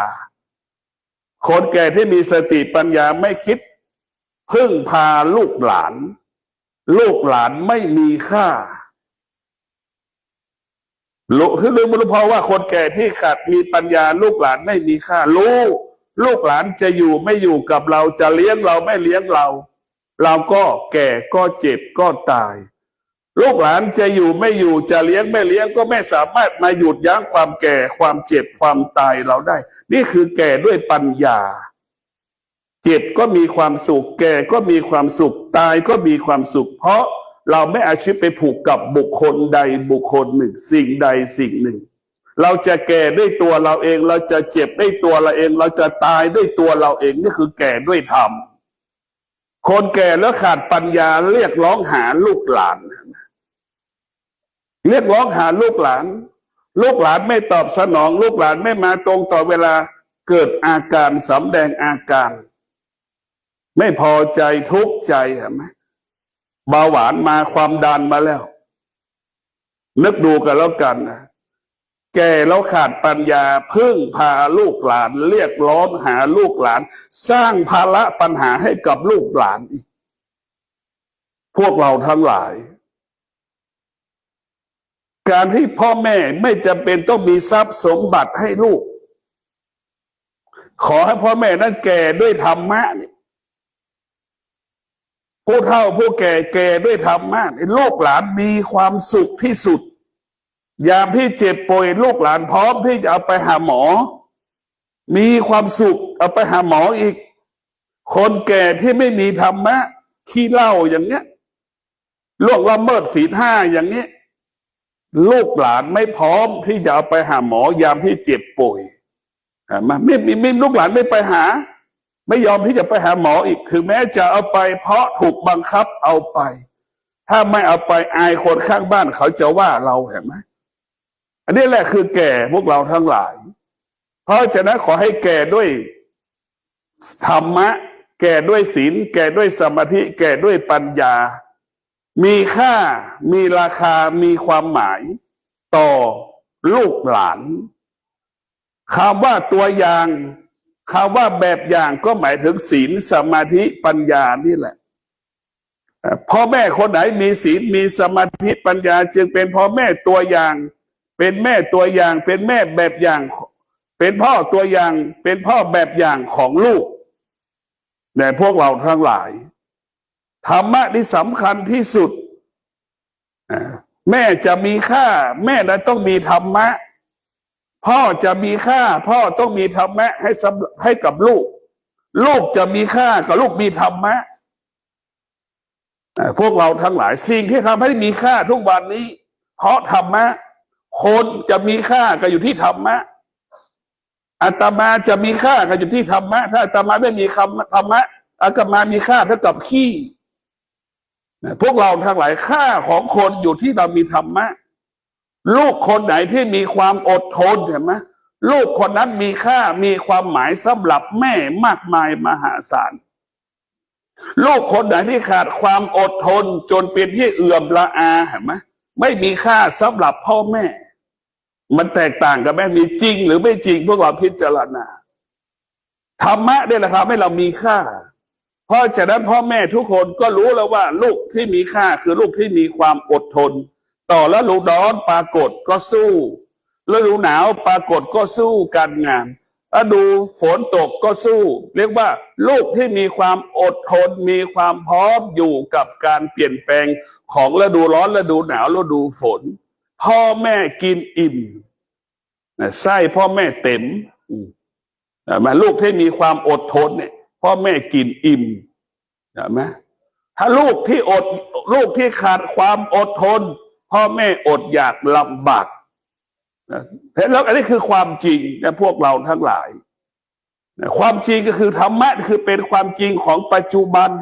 มันไม่มีเรื่องอดีตธรรมะของพระพุทธเจ้ามีเรื่องปัจจุบันขอให้เรามีสติสัมปชัญญะนะทุกวันนี้ขาดสติสัมปชัญญะมันจึงขาดความสุขเมื่อเรามีสติสัมปชัญญะแล้วเราจะมีความสุขเรารู้จักตนเองถ้าคนทุกคนรู้จักตนเองมันก็รู้จักวิธีการดำเนินชีวิตของตนเองทุกวันนี้คนส่วนมากไม่รู้จักตนเองเมื่อไม่รู้จักตนเองแล้วมันจึงทำให้เรานั่นหลงทางหลงผิดดังคนยากจนไม่รู้จักตนเองอย่างเนี้ยก็ทำให้เรายากจนใช้ชีวิตคนเสมอคนมีเงินเห็นไหมเนี่ยมันก็ลำบากเศรษฐีลูกเศรษฐีไม่รู้จักตนเองวันหนึ่งใช้เงินจนหมดก็กลายเป็นคนที่ยากจนเห็นไหมรู้สึกตัวมันจะรักษาสิ่งที่เรามีอยู่เป็นอยู่หรือจะเปลี่ยนแปลงสิ่งที่เรามีอยู่เป็นอยู่ทั้งบวกทั้งลบดังเศรษฐีมีสติมันทรัพย์สมบัติก็ทวีคูณขึ้นนะเศรษฐีขาดสติไม่รู้จักตัวเองขาดสัมปชัญญะไม่รู้จักตัวเองไม่รู้สึกตัวลูกเศรษฐีก็กลายเป็นคนยากจนคนยากจนมีสติแต่คนยากจนมีสติในพวกเราทั้งหลายเมื่อมีสติจะบังคับให้เราอดทนสติจะบังคับให้เรามีวิริยะภาคเพียร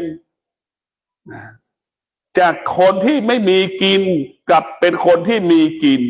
มีเก็บเหลือกินเหลือเก็บเหลือออมเหลือแบ่งปันนี่แหละธรรมะจึงเปลี่ยนแปลงชีวิตเรา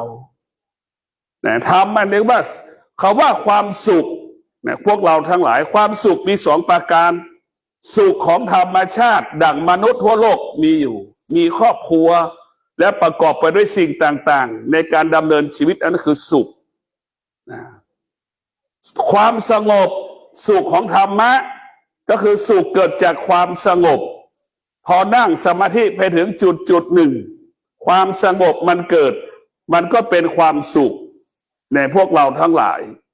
ความสุขเกิดจากความสงบเนี่ยเป็นความสุขที่ไม่มีตัวไม่มีตนเหมือนกลิ่นดอกไม้ส่งกลิ่นหอมจากต้นเห็นไหมกลิ่นดอกไม้มันมีจากต้นมันส่งกลิ่นหอมให้กับเรานั่นแหละคือสุขเกิดจากการนั่งสมาธิเป็นเช่นนั้นไม่มีตัวไม่มีตนสุขเป็นอิสระไม่มีปราศจากพ่อแม่สามีภรรยาลูกปราศจากทรัพย์สมบัติมันสุขอยู่เหนือผัวเหนือเมียสุขเหนือทรัพย์สุขอยู่เหนือสมบัติสุขที่เกิดจากความสงบสุขของมนุษย์โลก ก็เปรียบเสมือนเป็นเด็ดดอกไม้เอามาดมนะมาสุขของมนุษย์โลกอะดอกไม้เรามาสูดดมเนี่ยเราเก็บไว้สักครึ่งชั่วโมงมันก็เหี่ยวเฉาเห็นไหม4-5 นาทีกลิ่นมันก็หายเหม็นเห็นไหมหายหอมเนี่ยเห็นไหมกลิ่นที่หอมมันก็หายหมดอะสุขของมนุษย์มันเปลี่ยนแปลงและมันแปรสภาพตลอดเวลาความสุขในทัศนคติของวัดดอนจันทร์เนี่ยสุขคือ18 มงกุฎมันหลอกเรามาตลอดเวลาคิดว่ามีผัวมีเมียแล้วจะมีความสุขมันใช่ไหมพวกเราก็ได้คำตอบคิดว่ามีลูกจะมีความสุขมันใช่ไหมคิดว่าลูกมีงานทำแล้วจะมีความสุขมันใช่ไหมคิดว่าลูกมีหลานแล้วมีความสุขมันใช่ไหมมีทรัพย์มีสมบัติมีเครื่องอำนวยความสะดวกและมีความสุขมันใช่ไหมทุกอย่างตอนที่มันไม่ใช่เราคิดว่ามันใช่พอมันจริงๆแล้วมันก็ไม่จริงมันหลอกเราตลอดเวลาหลังว่าเกษียณอายุแล้วจะมีความสุขมันใช่ไหมเดี๋ยวไหมทุกคนก็ได้คำตอบสุขไม่ได้อยู่กับกฎเกณฑ์กติกาสุขไม่ได้อยู่กับเงื่อนไขดังที่เรากำหนดสุขมันอยู่ที่กายกับจิตสุขด้วยธรรมเนี่ยสุขด้วยปัญญาสุขด้วยการรักษาศีลเนี่ยศีล 5เนี่ยเป็นต้นกำเนิดคำว่าความสุขในพวกเราทั้งหลายศีล 5เป็นต้นกำเนิดคำว่าความสุขดังคนในครอบครัวดำรงตนด้วยศีล 5นี่ความสุขเกิดขึ้นกับครอบครัวนั้นขนาดเดียวกันครอบครัวใดหรือคนในครอบครัวใดล่วงละเมิดศีล 5ครอบครัวนั้นจะไม่มีความสุขเช่นพ่อเป็นคนดื่มเหล้าเนี่ยลูกไม่มีความสุขสามีดื่มเหล้าเนี่ยภรรยาไม่มีความสุขใช่ไหมเพราะถ้าความสุขเนี่ยศีล 5เป็นต้นกำเนิดคำว่าความสุขเราจะสร้างความสุขเราก็ต้องรักษาศีล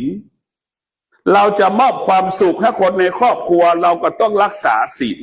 ในการรักษาศีลเป็นการมอบความสุขเช่นพ่อแม่รักษาศีลเป็นการสร้างความสุขให้กับลูกเป็นการมอบความสุขให้กับลูกเช่นเดียวกับลูกจะสร้างความสุขให้กับแม่จะมอบความสุขให้กับแม่ลูกทุกคนลูกตัวนั้นก็ต้องรักษาศีลนะพ่อแม่ลูกเอาเงินให้พ่อแม่กี่แสนกี่ล้านแต่ลูกล่วงละเมิดศีลเห็นไหมเช่นลูกไปต่างประเทศมาเอาเงินมาให้แม่1,500,000อย่างเงี้ยพอข้ามมาหายไปเลยตี 5ยังไม่เข้าบ้านเนี่ยเห็นไหมเงินมีค่าไม่พวกเราทั้งหลายเงินที่เขาให้เรามีค่าเป็นล้านเป็นแสนมันไม่อยู่ในหัวใจเราเลยมันรู้สึกแค่ขนาดหนึ่งดีใจลูกเอามาให้เห็นไหมนี่แหละเพราะถ้าพวกเราทั้งหลายสิ่งที่มีค่าที่สุดก็คือตนแลเป็นที่พึ่งแห่งตนเราต้องอยู่กับตัวเราเองพ่อแม่สามีภรรยาลูกเป็นสมบัติของเราแค่บางเวลาอยู่กับเราแค่บางเวลาธรรมะตนแลเป็นที่พึ่งแห่งตนอยู่กับเราตลอดเวลาในศรัทธาญาติโยมทั้งหลายให้เราเข้าใจว่าเห็นไหมสามีภรรยาเป็นของสาธารณะเห็นไหมเวลามันเลิกจากกันไปเห็นไหมมันเป็นจริงไหมล่ะเห็นไหมมันจะไปมีผัวกี่คนก็ได้ไปมีเมียกี่คนก็ได้จริงไหมสามีภรรยาเป็นของสาธารณะเห็นไหมมันไม่ใช่เป็นของเราสิ่งที่เป็นของเราก็คือตนแลเป็นที่พึ่งแห่งตนนี่คือเราต้องคิดตรงนี้เป็นหลักเวลาแก่เวลาเจ็บเวลาตายพ่อแม่สามีภรรยาลูกก็ไม่ได้แก่ไม่ได้แก่ไม่ได้เจ็บไม่ตายพร้อมกับเราพ่อแม่ก็เป็นแค่เครื่องมืออำนวยความสะดวกลูกก็เป็นแค่เครื่องมืออำนวยความสะดวกเท่านั้นลูกของเราภรรยาสามีของเราก็ไม่แตกต่างจากหมอดูแลเราแค่ได้แค่บางเวลาแค่นั้นแหละแต่พวกเราต้องเข้าใจว่าตนแลเป็นที่พึ่งแห่งตนถ้าเราเข้าใจคำนี้ความสุขมันจะเกิดแล้วเรียกว่าค่าของคนก็อยู่ที่ธรรมะถ้าเรามีธรรมะเราจะมีความสุขพ่อแม่สามีภรรยาลูกเนี่ยสำคัญที่สุดครอบครัวถ้าดำรงตนด้วยศีลครอบครัวนั้นจะมีความสุขครอบครัวนั้นจะอบอุ่นก็เกิดจากศีลทั้งสิ้นถ้ามีศีลแล้วคำว่าอบอุ่นเกิดกับครอบครัวนั้นความสุขเกิดกับครอบครัวนั้นความมั่นคงเกิดกับครอบครัวนั้น เนี่ยถ้าล่วงละเมิดศีลนะกังวลใจทุกข์ใจทรมานใจลำบากใจเนี่ยมันตรงข้ามกันหมดเพราะฉะนั้นศีลจึงเป็นต้นกำเนิดคำว่าความสุขความสุขใดๆต้องประกอบไปด้วยศีลความสุขนั้นถือว่าเป็นความสุขที่บริสุทธิ์เช่นมีสามีมีภรรยาอย่างเงี้ยก็ต้องภรรยานั้นถูกต้องถือว่ามีความสุขที่บริสุทธิ์เปลี่ยนภาษาใหม่แล้วว่ามีกิ๊กไปมีคนนั้นไปมีคนนี้แอบนั่นเป็นความสุขที่ไม่บริสุทธิ์ถึงจะมีความสุขเป็นความสุขที่ไม่บริสุทธิ์แต่พวกเราต้องพิจารณาธรรมะของพระพุทธเจ้าที่แท้จริงก็คือกายของเราเนี่ยเป็นธรรมะนะธรรมะอยู่ที่กายธรรมะอยู่ที่จิตเราอ่านหนังสือธรรมะ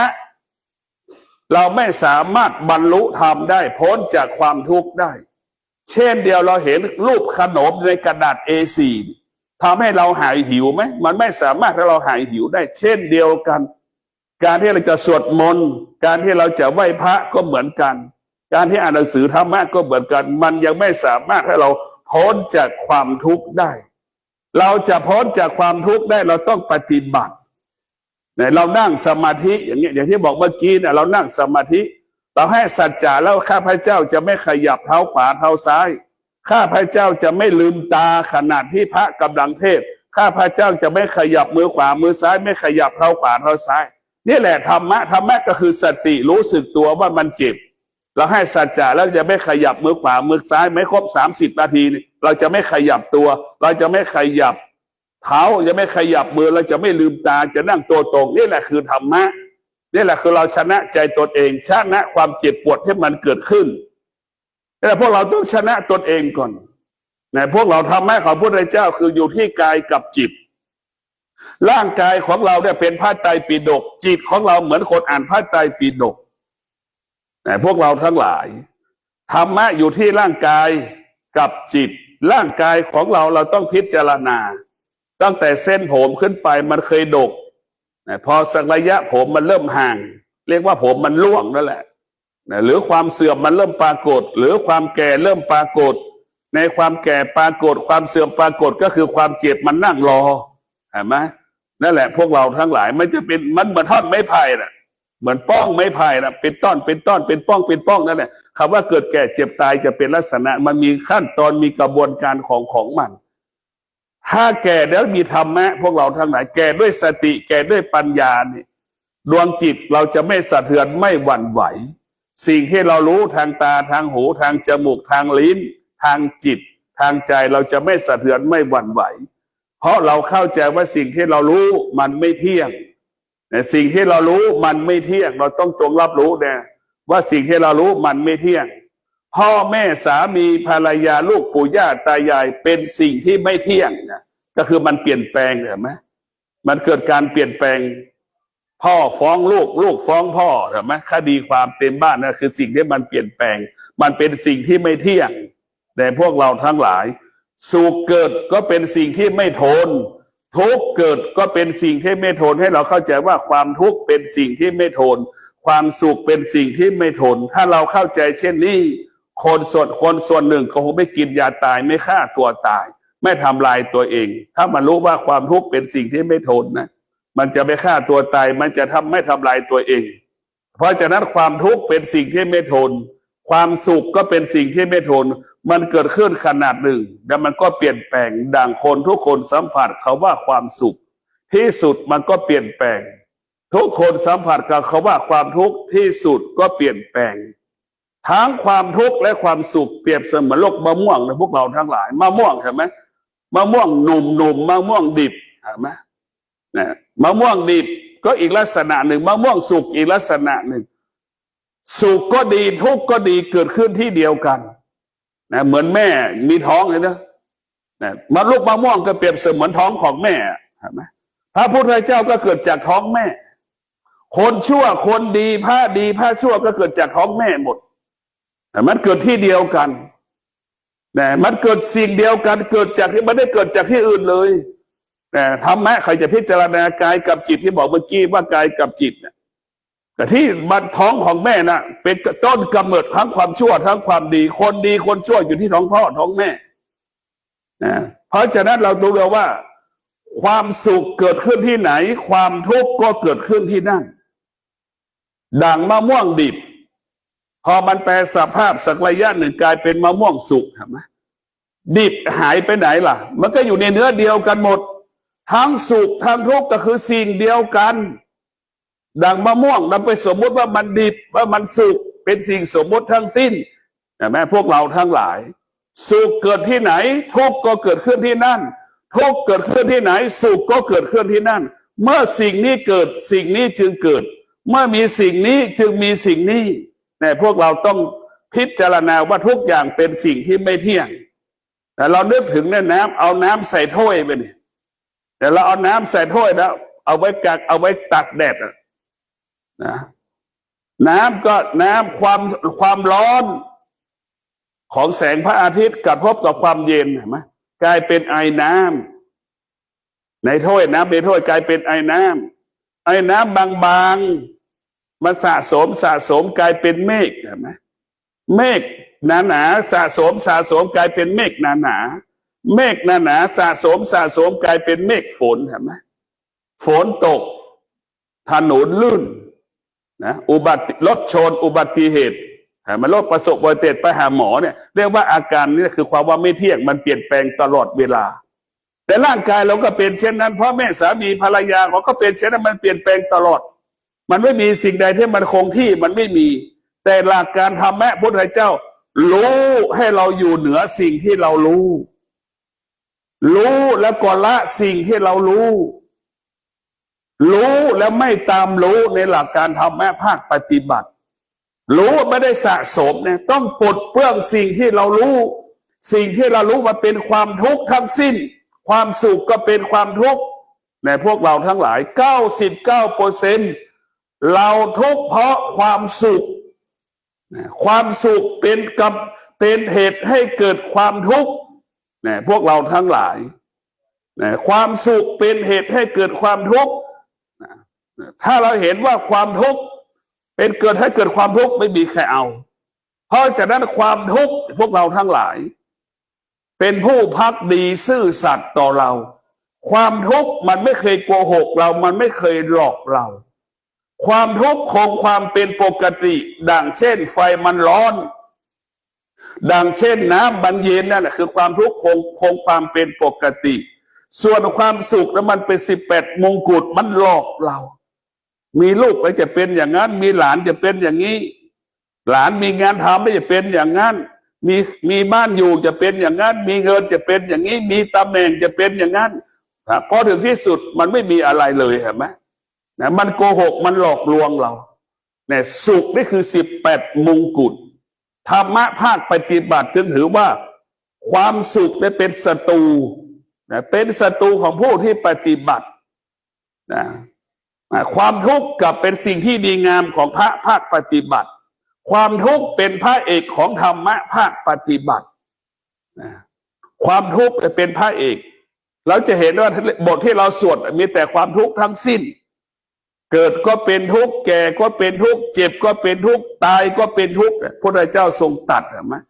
การเกิดเป็นเหตุให้เกิดความทุกข์พวกเราทั้งหลายพระพุทธเจ้าไม่สามารถปฏิเสธได้ว่าไม่ให้เราเกิดแต่พระพุทธเจ้าบอกสอนให้เรารู้ว่าให้เราอยู่เหนือธรรมชาติการเกิดเป็นธรรมชาติแก่ก็เป็นธรรมชาติเจ็บก็เป็นธรรมชาติตายก็เป็นธรรมชาติเราไม่ควรไปหลงธรรมชาติพ่อแม่ลูกบางคนไปหลงพ่อหลงแม่รักพ่อรักแม่ไหมเวลาแม่เจ็บป่วยมีนากี่ให้กี่ปั้นก็เอาไปขายไปจำนองหมดบ้านตึกกี่หลังก็เอาไปขายจำนองหมดท้ายสุดก็ซื้อชีวิตแม่ไม่ได้เอาไปหาหมอเห็นไหมเวลาแม่เจ็บป่วยหมดอันนี้คือว่าหลงนะพวกเราทั้งหลายห้องว่าหลงไปขายจนหมดไปจำนองจำหมดเพื่อเอาไปรักษาแม่นี่คือหลงแต่ถ้าเราพิจารณาในความเป็นจริงเราจะป่วยไม่ป่วยเราก็ตายความตายไม่ได้อยู่คำว่าเป็นโรคตายมันก็ไม่ใช่ จะเป็นโรคไม่เป็นโรคเราก็ตายจะไปหาหมอไม่ไปหาหมอก็ตาย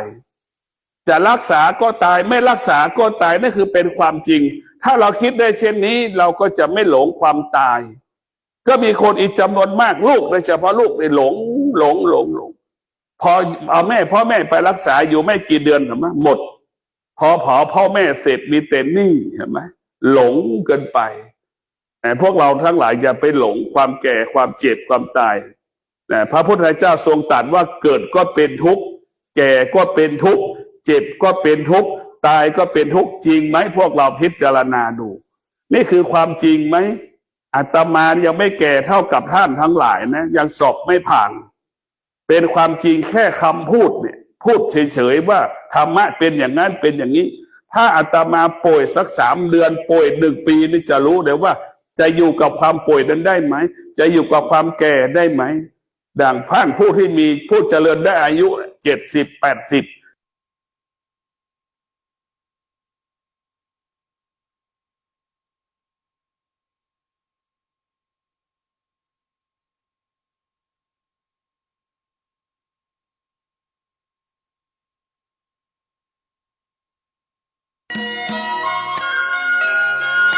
สวัสดีครับท่านผู้ฟังที่เคารพทางสายเอกดำเนินรายการโดยพระประชานาถมุนีเจ้าอาวาสวัดดอนจันทร์เจ้าคณะอำเภอกัลยาณิวัฒนาจังหวัดเชียงใหม่ท่านมีธรรมะเมตตากล่าวธรรมะดังนี้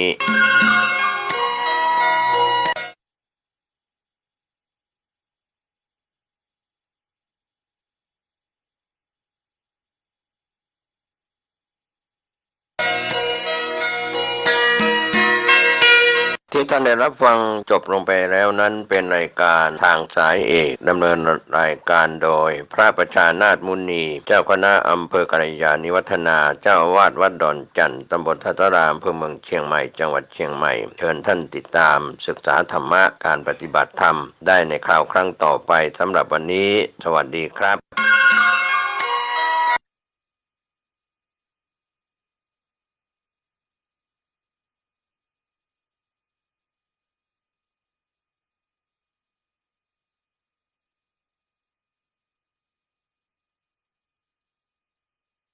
สวัสดีครับท่านผู้ฟังที่เคารพวันนี้ผมเกษตรเพชรสำริดบรรณาธิการข่าวก้าวหน้านิว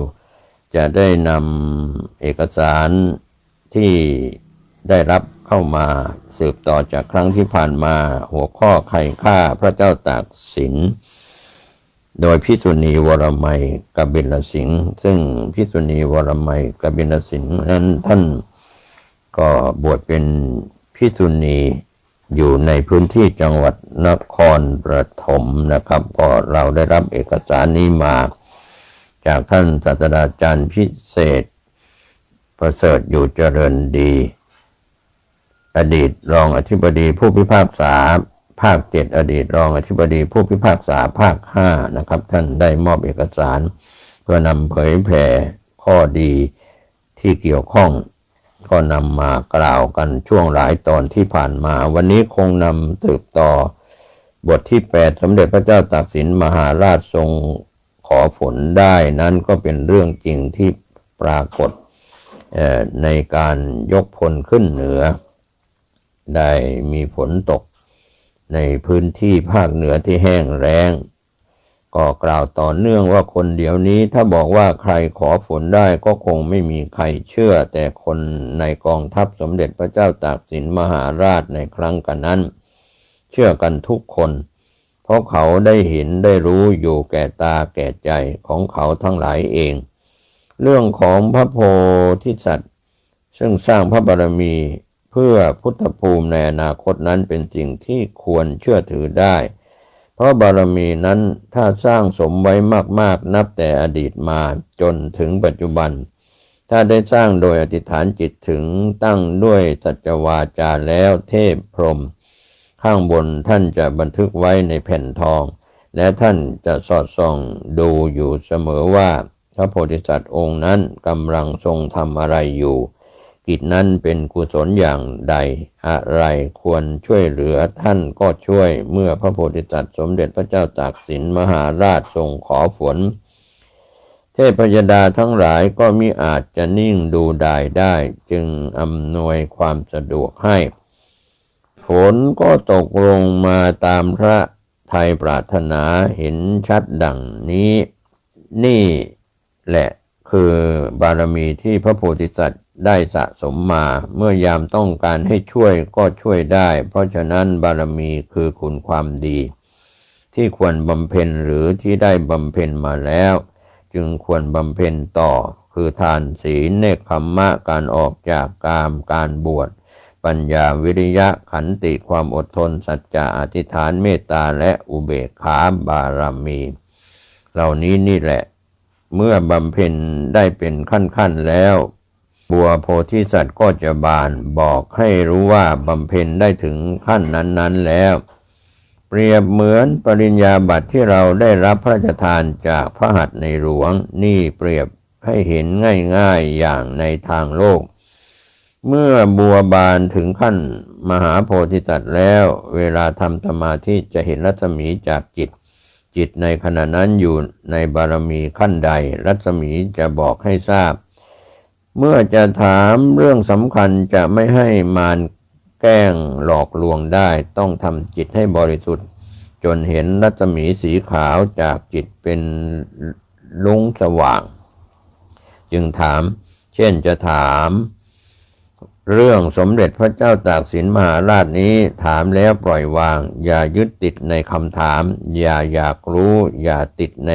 ความอยากรู้เรื่องปล่อยวางให้หมดอยู่กับความว่างเปล่าเหมือนไม่มีสมองไม่มีหัวใจมีแต่ตัวสติตัวรู้กับตัวปัญญาแต่ก็อย่าติดในตัวรู้และตัวปัญญาจึงจะติดต่อกับทางเบื้องบนได้ผลดีถ้าจิตยังไม่บริสุทธิ์จะถามสิ่งใดก็มีคำตอบเหมือนกันแต่เชื่อไม่ได้เพราะมารแทรกทำให้คำตอบนั้นผิดเรียนเถิดอย่าท้อเรียนให้ดีๆแล้วจะรู้เองเห็นเองก็เป็นส่วนที่ผู้เรียบเรียงได้เรียนรู้20 ปีแล้วจึงเอามาบอกให้ท่านได้รับรู้รับทราบไว้เพื่อพิจารณามิใช่ให้เชื่อถือทีเดียวมาถึงพงศาวดารหน้า47ได้กล่าวในปีเถาะตีศกนั้นสมเด็จพระพุทธเจ้าอยู่หัวทรงพระราชดำริการสงครามซึ่งจะปราบปรามกรรมพุทธประเทศให้ราบคาบคืนเอาเมืองพุทธไทยเพชรให้แก่นักองค์พระรามาธิบดีอันเข้ามาพึ่งพระโพธิสมภารนั้นให้จงได้ขณะนั้นเจ้าพญาจักรีแขกถึงแก่กรรมจึงโปรดตั้งพระยายมราชผู้ว่าสมุหนายกอยู่แต่ก่อนนั้นเป็นที่เจ้าพญาจักรีแทนแล้วโปรดให้เจ้าพญาจักรีเป็นแม่ทัพเมื่อได้เมืองพุทธไทยมาศแล้วสมเด็จพระเจ้าอยู่หัวได้ลงพระราชอาญาแก่ผู้เข้าเมืองได้ทีหลังทั้งนายไพร่และพระราชทานบำเหน็จรางวัลแก่ผู้เข้าเมืองได้ก่อนเมื่อนายและไพร่เป็นเงินถึงได้ให้เป็นเงินถึง325ช่างแล้วให้มีกฎประกาศแก่ลี้พลทั้งปวงห้ามอย่าให้ข่มเหงราษฎรจีนยวนชาวเมืองสืบไปอีกให้ค้าขายอยู่ตามภูมิลำเนาอย่างแต่ก่อนแล้วโปรดให้พญาพิพิธผู้ช่วยราชการกรมท่าเป็นพญาราชาเศรษฐีอยู่เมืองครองเมืองพุทธไทยมาศแล้วเสด็จไปตีเมืองพุทธไทยเพชรกรุงกัมพูชาในยุคสมัยอดีตส่วนในหน้า53กล่าวถึงเมื่อได้เมืองพุทธไทยเพชรแล้วก็ทรงมอบให้นักพระองค์รามาธิบดีจึงนักพระองค์รามาธิบดีลงมาแต่เมืองพุทธไทยเพชรเข้าเฝ้าในที่นั้นทรงพระกรุณาโปรดพระราชทานฉลองพระองค์ทรงประพาสอันเป็นพระเครื่องต้นกับทั้งปืนใหญ่น้อยและครอบครัวเขมรซึ่งตีได้นั้นแก่นักพระองค์รามาธิบดีแล้วโปรดให้ไปครองเมืองพุทธไทยมาศ เป็นใหญ่ในกัมพูชประเทศเหมือนแต่ก่อน ตรงนี้จะเห็นได้ว่าสมเด็จพระเจ้าตากสินมหาราชนั้นทรงมีพระทัยอบอ้อมอารีต่อผู้ทุกข์ยากทั่วไปในเวลานั้นเมืองเขมรพี่น้องทะเลาะกันเองฝ่ายหนึ่งถูกข่มเหงเข้ามาขอพึ่งพาอาศัยก็ทรงช่วยตีบ้านเมืองกลับคืนให้ด้วยนับว่าเป็นพระมหากรุณาแก่นักพระองค์รามาธิบดีและพญาติพระวงศ์ตลอดจนประชาชนชาวเขมรเป็นอย่างยิ่งความจริงถ้าพระองค์ทรงโลภตีเมืองพุทธไทยเพชรหรือกัมพูชาได้แล้วจะทรงให้คนไทยครอบครองเสียเองก็ยังได้แต่ไม่พอพระไทยจะทรงกระทำอย่างนั้นหน้าที่54กล่าวถึงสมเด็จพระเจ้าอยู่หัวกลับจากพนมเพ็ญถึงคลองทองกินจงน้ำในคลองตื้นเรือใหญ่จะไปมามิได้รับสั่งให้ทดน้ำทั้งกลางวันกลางคืนเรือทั้งปวงจึงไปได้ฝ่ายจีนทั้งปวงซึ่งเคยไปมาแต่ก่อนก็สรรเสริญว่าเดือนอ้ายนี้น้ำเคยแห้งคลองขาดเรือจะไปมามิได้นี่อาศัยบุญญานุภาพพระเจ้าอยู่หัวมากเรือจึงไปมาได้สะดวกในเทศกาลนี้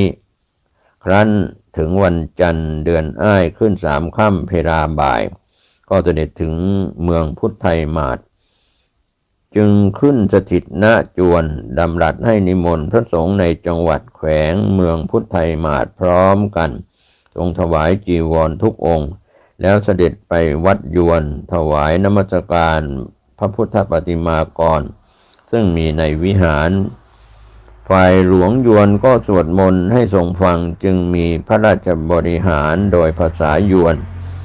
พระราชทานพระราโชวาทแก่หลวงยวนทั้งปวงให้อุตสาหะรักษาศีลอย่าให้ส่องเสพด้วยสีกาตอนนี้ยิ่งเห็นได้ชัดว่าสมเด็จพระเจ้าตากสินมหาราชนั้นทรงเป็นพระบรมโพธิสัตว์ฝ่ายพุทธญาณและพุทธนิกาย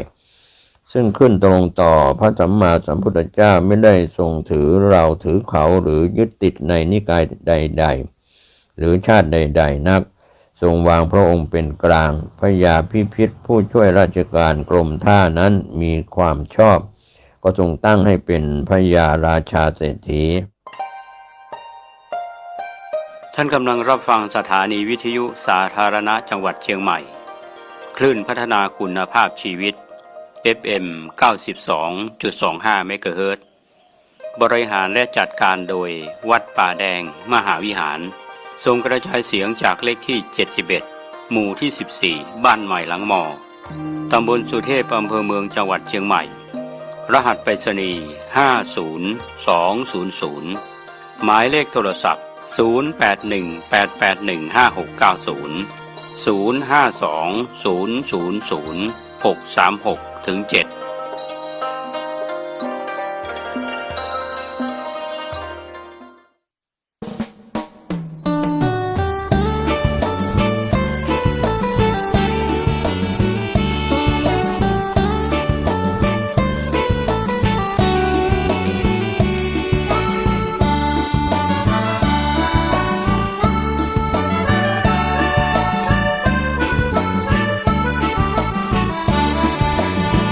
พุทธมามกะมีพระไว้ในดวงใจไม่มัวหลงไหลสิ่งใดแม้มาล่อลวงไม่ไปพัน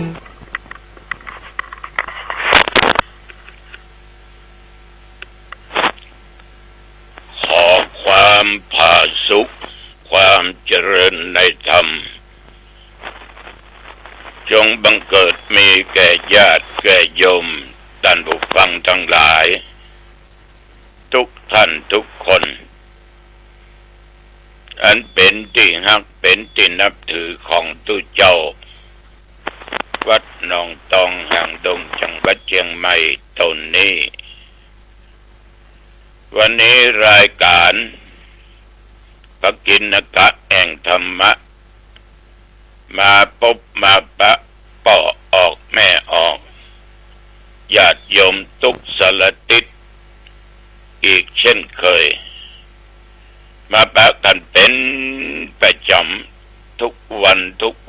เวลาเดียวกันนี้และก็ต่างสถานีวิทยุแห่งนี้เป็นเวลา30 นาทีโดยประมาณขอบใจนักขอบใจหลายๆเนอปอออกไม่ออกที่ติดตามฟังรายการนี้มาโดยดีตลอดขอบใจนักนะขอบใจหลายๆบางท่านบางคนก็ปูชาธรรม ฟังตุเจ้าออกอากาศเลยปูจากันเทศขอบใจนักขอบใจนักเอาละก่อนที่จะได้ได้จาอย่างออกไปเอาก็มาปูจาพระพุทธพระธรรมพระสงฆ์ก่อนเนาะเพื่อเป็นมังคละเป็นมงคลต่อชีวิตตั้งใจตั้งใจอะระหังสัมมาสัมพุทโธภะคะวาพระผู้มีพระภาคเจ้าเป็นพระอรหันต์ดับเพลิงกิเลสเพลิงทุกข์สิ้นเชิงตรัสรู้ชอบได้โดยพระองค์เองพุทธังภคะวันตังอภิวาเทมิข้าพเจ้าอภิวาทพระผู้มีพระภาคเจ้าผู้รู้ผู้ตื่นผู้เบิกบานกราบพระพุทธสวากขาโตภควตาธัมโมพระธรรมเป็นธรรมที่พระผู้มีพระภาคเจ้าตรัสไว้ดีแล้วธัมมังนัมสสามิข้าพเจ้านมัสการพระธรรมกราบพระธรรมสุปฏิปันโนภควโตสาวกสังโฆพระสงฆ์สาวกของพระผู้มีพระภาคเจ้าปฏิบัติดีแล้วสังฆังนัมมามิข้าพเจ้านอบน้อมพระสงฆ์กราบพระสงฆ์นะโมตัสสะภะคะวะโตอะระหะโตสัมมาสัมพุทธัสสะนะโมตัสสะภะคะวะโตอะระหะโตสัมมาสัมพุทธัสสะนะโมตัสสะภะคะวะโตอะระหะโตสัมมาสัมพุทธัสสะพุทธังสรณังคัจฉามิธัมมังสรณังคัจฉามิสังฆังสรณังคัจฉามิตุติยัมปิพุทธังสรณังคัจฉามิตุติยัมปิธัมมังสรณังคัจฉามิตุติยัมปิสังฆังสรณังคัจฉามิตติยัมปิพุทธังสรณังคัจฉามิตติยัมปิธัมมังสรณังคัจฉามิตติยัมปิสังฆังสรณังคัจฉามิอิติปิโสภะคะวะอะระหังสัมมาสัมพุทโธวิชชาจารณะสัมปันโนสุขโตโลกวิทูอนุตตโรปุริสธรรมสารถิสัทธาเทวมนุษย์สานังพุทโธภควาติยันตุนิมิตังอวมังคลัญจาโยจะมะนาโปสะกุณาสัสสะโธ ปะปะกะโอโตโสปินังอากันตังพุทธานุภาเวนะปินาสเมนตุสัพพะคาโตภะคะวะตาธัมโมสันติติโกอากาลิโกเอหิปัสสิโกโอปะนะยิโกปัจจัตตังเวติตัพโพวินโยหิติยันตุนิมิตตังอะบะมังคะลัญญาโยจะมานาโปสะโกนัสสะสัทโธปะปะกะโอโตโสปินังอะกันตังธัมมานุภาเวนะวินาสเมนตุสุปฏิปันโนภะคะวะโตสาวกสังโฆโอโจปฏิปันโนภะคะวะโตสาวกสังโฆญาญาปฏิปันโนภะคะวะโตสาวกสังโฆสามิจิปฏิปันโนภะคะวะโตสาวกสังโฆยะติตังจัตตาลิปุริสยุคานิอัตถปุริสปุคลาเอสะภะคะวะโตสาวกสังโฆอะอุนัยโยปะอุนัยโยทักขินัยโยอัญชลิกรณิโยอนุตตลังปุญญเกตังโลกัสสาติ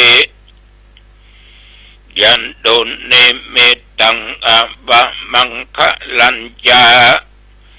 โยจะมานาโปสะโกนัสสะสัทโธปะปะกะโอโตโสปินังอะกันตังสังฆานุภาเวนะวินาสเมน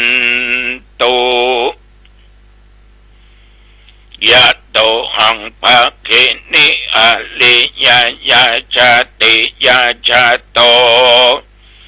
นาปิชานาเมสันจิจาปานังชีวิตาวโรเปตาเตนะสัจเจนะโสติเตโอตุโสติกัปปัสสะโพชังโคสติสังฆาโตธัมมานังปิจโยตถาวิริยัมปิติปัสสติโพชังคาจัตตถาปะเรสัมมาตุเปกะโพชังคาสัตติเตสัพทังสินามุนีนาสัมมาทัคคาตาภเวตาภาอุลิกตาสังวัตตันเตอาปิญญาญาณิพพานายาจะโพธิยาเอเตนะสัจจวัจเจนะโสติเตโอตุสัพพทาเอกัสสมิงสัมมาเยนะโทโมคันลานัญจกัสสปังขิลาเนตุกิเตติสวะโพชังเคสัตตะเทสะเยเตจตังอาปินันติตวาโรคามุตจิงสุตังคะเนเอเตนะสัจจวัจเจนะโสทิเตโอตุสัพพทา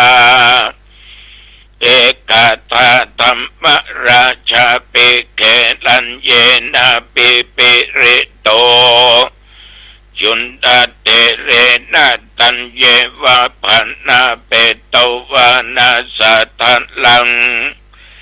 สัมโมทิตวาจาอาภาธาธัมมาบุตตาสิธานะโส เอเตนะสัจจะปัจเจนะโสติเตโอตุสัพพทาปะเอนะเตจะอาปาทาตินันนัมปิมะเยสินังมัคคะอัตตกิเลสะปะปัตตานุปัตติธัมมตังเอเตนะสัจจะปัจเจนะโสติเตโอตุสัพพทาสักกัตตัวพุทธรัตนังโอสะทังอุตตมังวรังยิตังเตวามนุสสานังพุทธเตเชนะโสตินานัสสันตุปัตตวาสเปตุขาบุปัสสะเมนตุเตสักกัตตัวธรรมรัตนังโอสะทังอุตตมังวรังปัลเลลาอุปัสสะมานังธัมมะเตเชนะโสตินานัสสันตุปัตตวาสเปพญาบุปัสสะเมนตุเตสักกัตตัวสังฆรัตนังโอสะทังอุตมังวรังอาอุนัยยังปะอุนัยยังสังฆเตเชนะโสทิดานัสสันตุปัตตวาสเปโรกาวุปัสสะเมนตุเตนัตติเมสรณังอัญญังพุทโธเมสรณังวรังเอเตนะสัจจะปัจเจนะโอตุเตชะยะมังคะลังนัตติเมสรณังอัญญังธัมโมเมสรณังวรังเอเตนะสัจจะปัจเจนะโอตุเตชะยะมังคะลังนัตติเมสรณังอัญญังสังโฆเมสรณังวรังเอเตนะสัจจะปัจเจนะโหตุเตชะยะมังคะลังอัตติอุนอัสสะวิจัยโยธัมโมโลเกอนุตตโรสัพพสัตตะอิตัตตายาตังตังกันอาอิเตวะเตปริวัจเจลาจะตันเตอามานุเสหิปะวังเกพยเกนะเกวิเสภูเตอาการละมะละเนนะวาสัพพสัมมามาระนามุตตัวตาเปตัวกาลามาริตังตัสเสวะอนุภาเวนะโอตุเตโวสุขีสัทธาสุตตาสิลังสัมมาตายะธัมมังสุจาริตังจะเล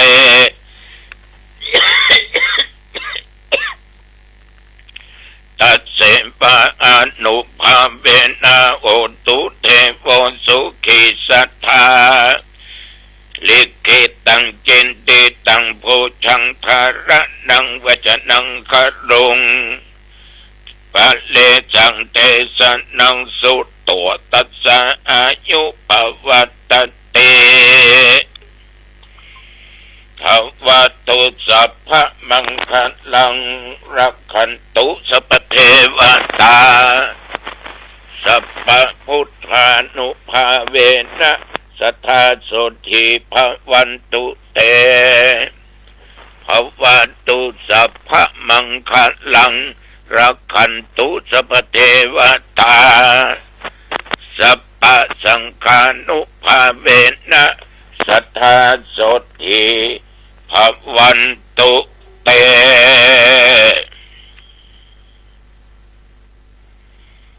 โดยบทพุทธานุภาพธรรมานุภาพสังฆานุภาพบทพจน์ชังคะปริตยันทุนสักขตัวอัตถิอุณสะวิจัยโยมนต์อันศักดิ์สิทธิ์เหล่านี้จงมา ปกป้องคุ้มครองรักษาข้าพเจ้าและญาติโยมถึงยิ่งใจท่านผู้ฟังทั้งหลายแม่นว่าได้ตะรงโรคภัยไข้เจ็บโลกาเปติอย่างร้ายอย่างนักกินยุกกินยาก็บ่หายหมอยาก็บ่หายก็ขอเดชานุภาพคุณแห่งพระพุทธพระธรรมพระสงฆ์บทสาธยายมนต์เหล่านี้คาถาเหล่านี้จงกำจัดยังโรคภัยไข้เจ็บเป็นนักเป็นลายในสรีระร่างกายทุกส่วนของข้าพเจ้าบ่ว่าทั้งนอกทั้งในและของญาติของโยมขออันตรธานหายมีสุขภาพเป็นปกติทั้งกายทั้งใจแม่นตนข้าพเจ้าและญาติโยมยิ่งใจเดินทางไปเหนือใต้ตกออกไกลๆพอเดินทางด้วยความปลอดภัยปราศจากภัยยะอันตรายต่างๆว่าโลกาภัยทุกขภัยอักขิภัยวาตภัยอุปัฏฐิภัยอันตรายต่างๆอย่าได้เกิดมีอย่าได้มาค้ำมากายไปก็ให้มีชัยมีโชคกลับมามีโชคมีใจมีสติและปัญญาประตั้งตัวตนอยู่ในความประมาทแม่นว่าญาติโยมทำการค้าการขายเขาได้กำไรเก่งรวยดำเดินไปด้วยชีวิตราบรื่นเจริญไปด้วยกิจการงานตำแหน่งยิ่งขึ้นไปอายุวันนะสุขภละจงบังเกิดมีแก่ทุกคนโดยจิมเตอกรมอุตุได้ประกาศบอกตักเตือนระวังเรื่องพายุเรื่องฝนเรื่องลูกเห็บมันเกิดขึ้นได้ทุกขณะเหมือนกับภาคอื่นที่เจอฉะนั้นญาติโยมต้องบัพประมาทมีสติกันว่าดีกว่าแก้ถ้ามันแย่จะแก้ไขบัดตันนับตั้งแต่ตะวามาจนถึงปัจจุบัน24 ชั่วโมงพวกเราทุกคนนั้นโชคดีมีบุญมีกรรมดีอายุผ่านไปอีก24 ชั่วโมงและต้องอยู่ต่อไปอีกจน120ควบเข้าภวสาแต่อย่าประมาทในชีวิตว่าเฮาบ่เฒ่าบ่แก่เตื้อบ่ไหวพระนพธรรมบ่ฟังเทศน์ฟังธรรมบ่เจริญเมตตาภาวนารอแก่ก่อนค่อยรักษาศีลกินทานประมาทชีวิตลำไปเน้อบดีเน้อญาติโยมหนุ่มก็ตายเฒ่าก็ตายยิงก็ตายใจก็ตายตุก็ตายประมาทมันบ่ได้ มันเกิดขึ้นได้ทุกขณะนะอย่าประมาทนะโยมนะตั้งแต่ตะวามาจนถึงปัจจุบัน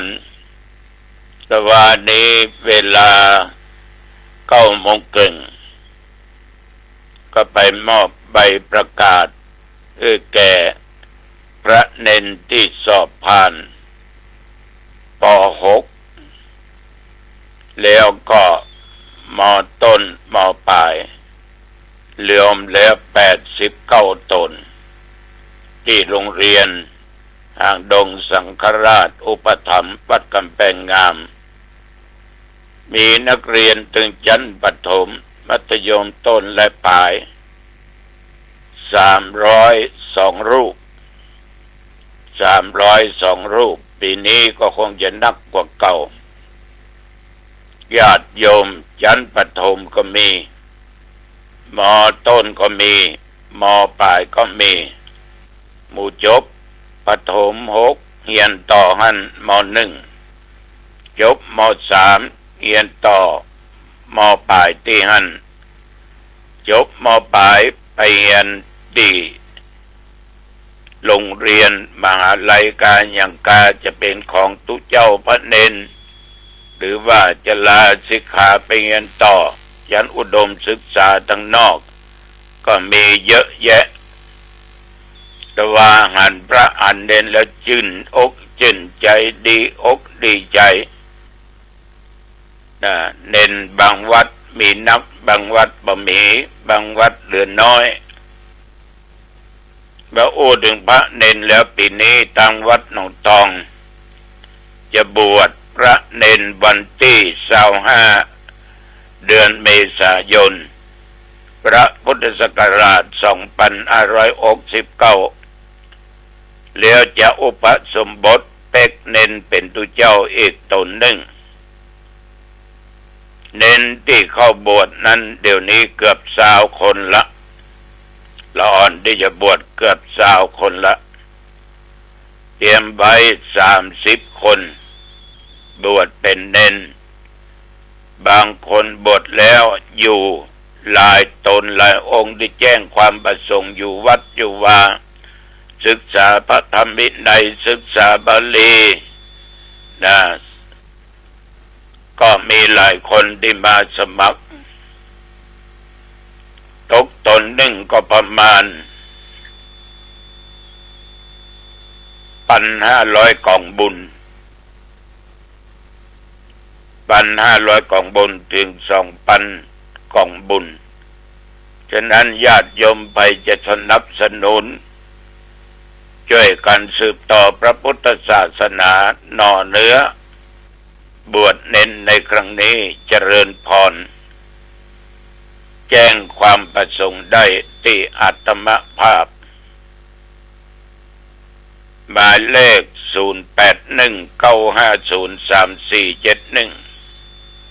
0819503471วัดหนองตองบวชเน้นมาหลายปีสามเณรเลยล่อยหลอเหลือองค์เดียวตุเจ้าเหลือ6เน้นเหลือตนเดียวปีนี้ตุเจ้าทั้งหลายว่าหลวงพ่อทละไว้อย่างจะขาดแคลนเด่นบวชปิดภาคนอกก็เลยมอบหน้าที่แก่ตุเจ้าเขาช่วยกันเดี๋ยวนี้ก็มีละอ่อนมาอยู่วัดอยู่ว่าพ่องละบวชแน่วันที่25 เมษายนพระพุทธศักราช2569เพื่อหาหน่อเนื้อสืบต่อพระพุทธศาสนาเอาก็เท่าก็แก่ไปถึงวันแล้วถ้ามี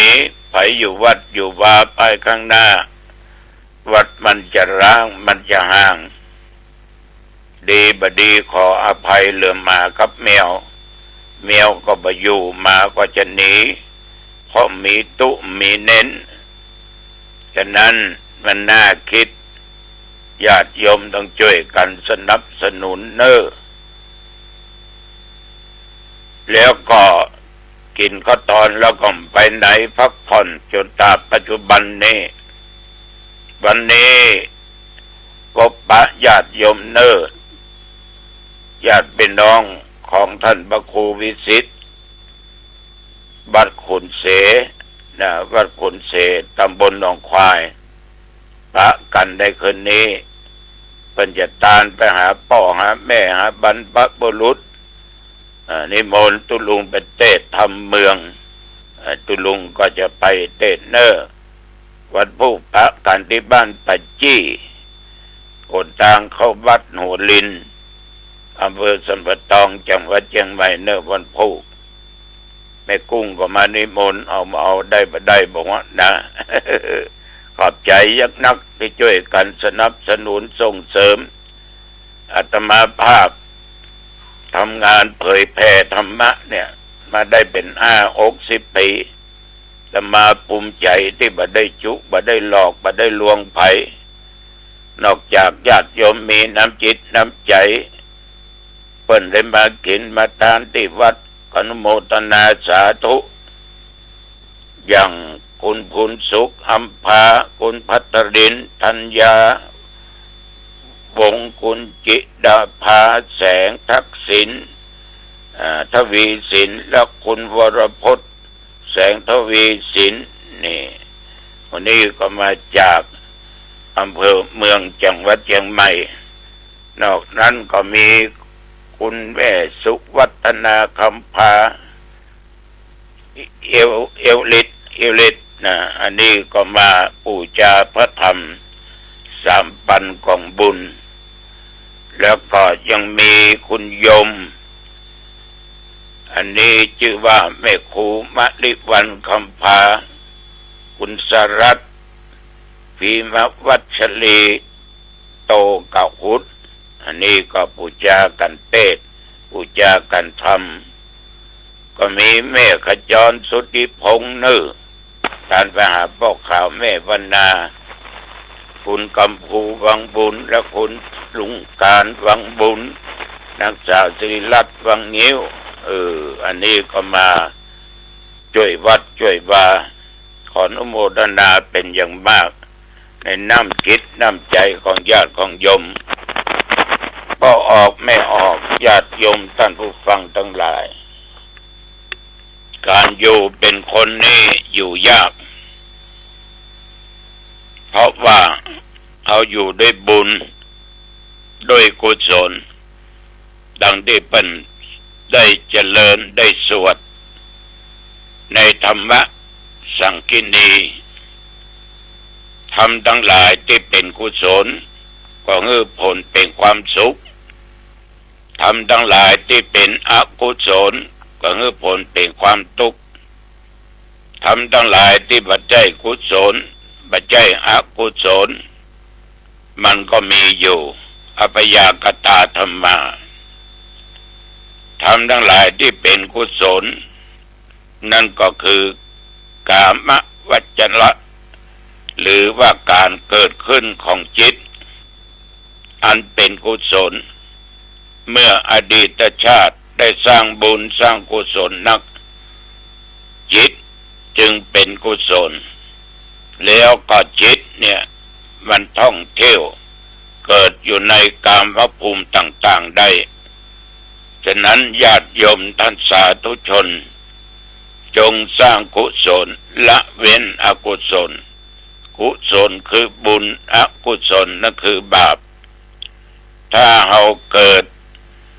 ขึ้นว่าได้กระทำสิ่งดีๆทานรักษาศีลฟังเทศน์เจริญเมตตาภาวนาเป็นกุศลธรรมเป็นธรรมฝ่ายดีมีความสุขถ้าเราทำบาปทำกรรมผิดศีลผิดธรรมมันก็เป็นธรรมฝ่ายชั่วมันก็ได้รับความทุกข์นี่ฝากกับญาติกับโยมนำไปคิดพิจารณาอย่าประมาทอย่าประมาทแก่แล้วนะอยู่ได้ผลนี้ก็ดีเช่นอย่างเอาพบกันใหม่โอกาสหน้าเจริญพร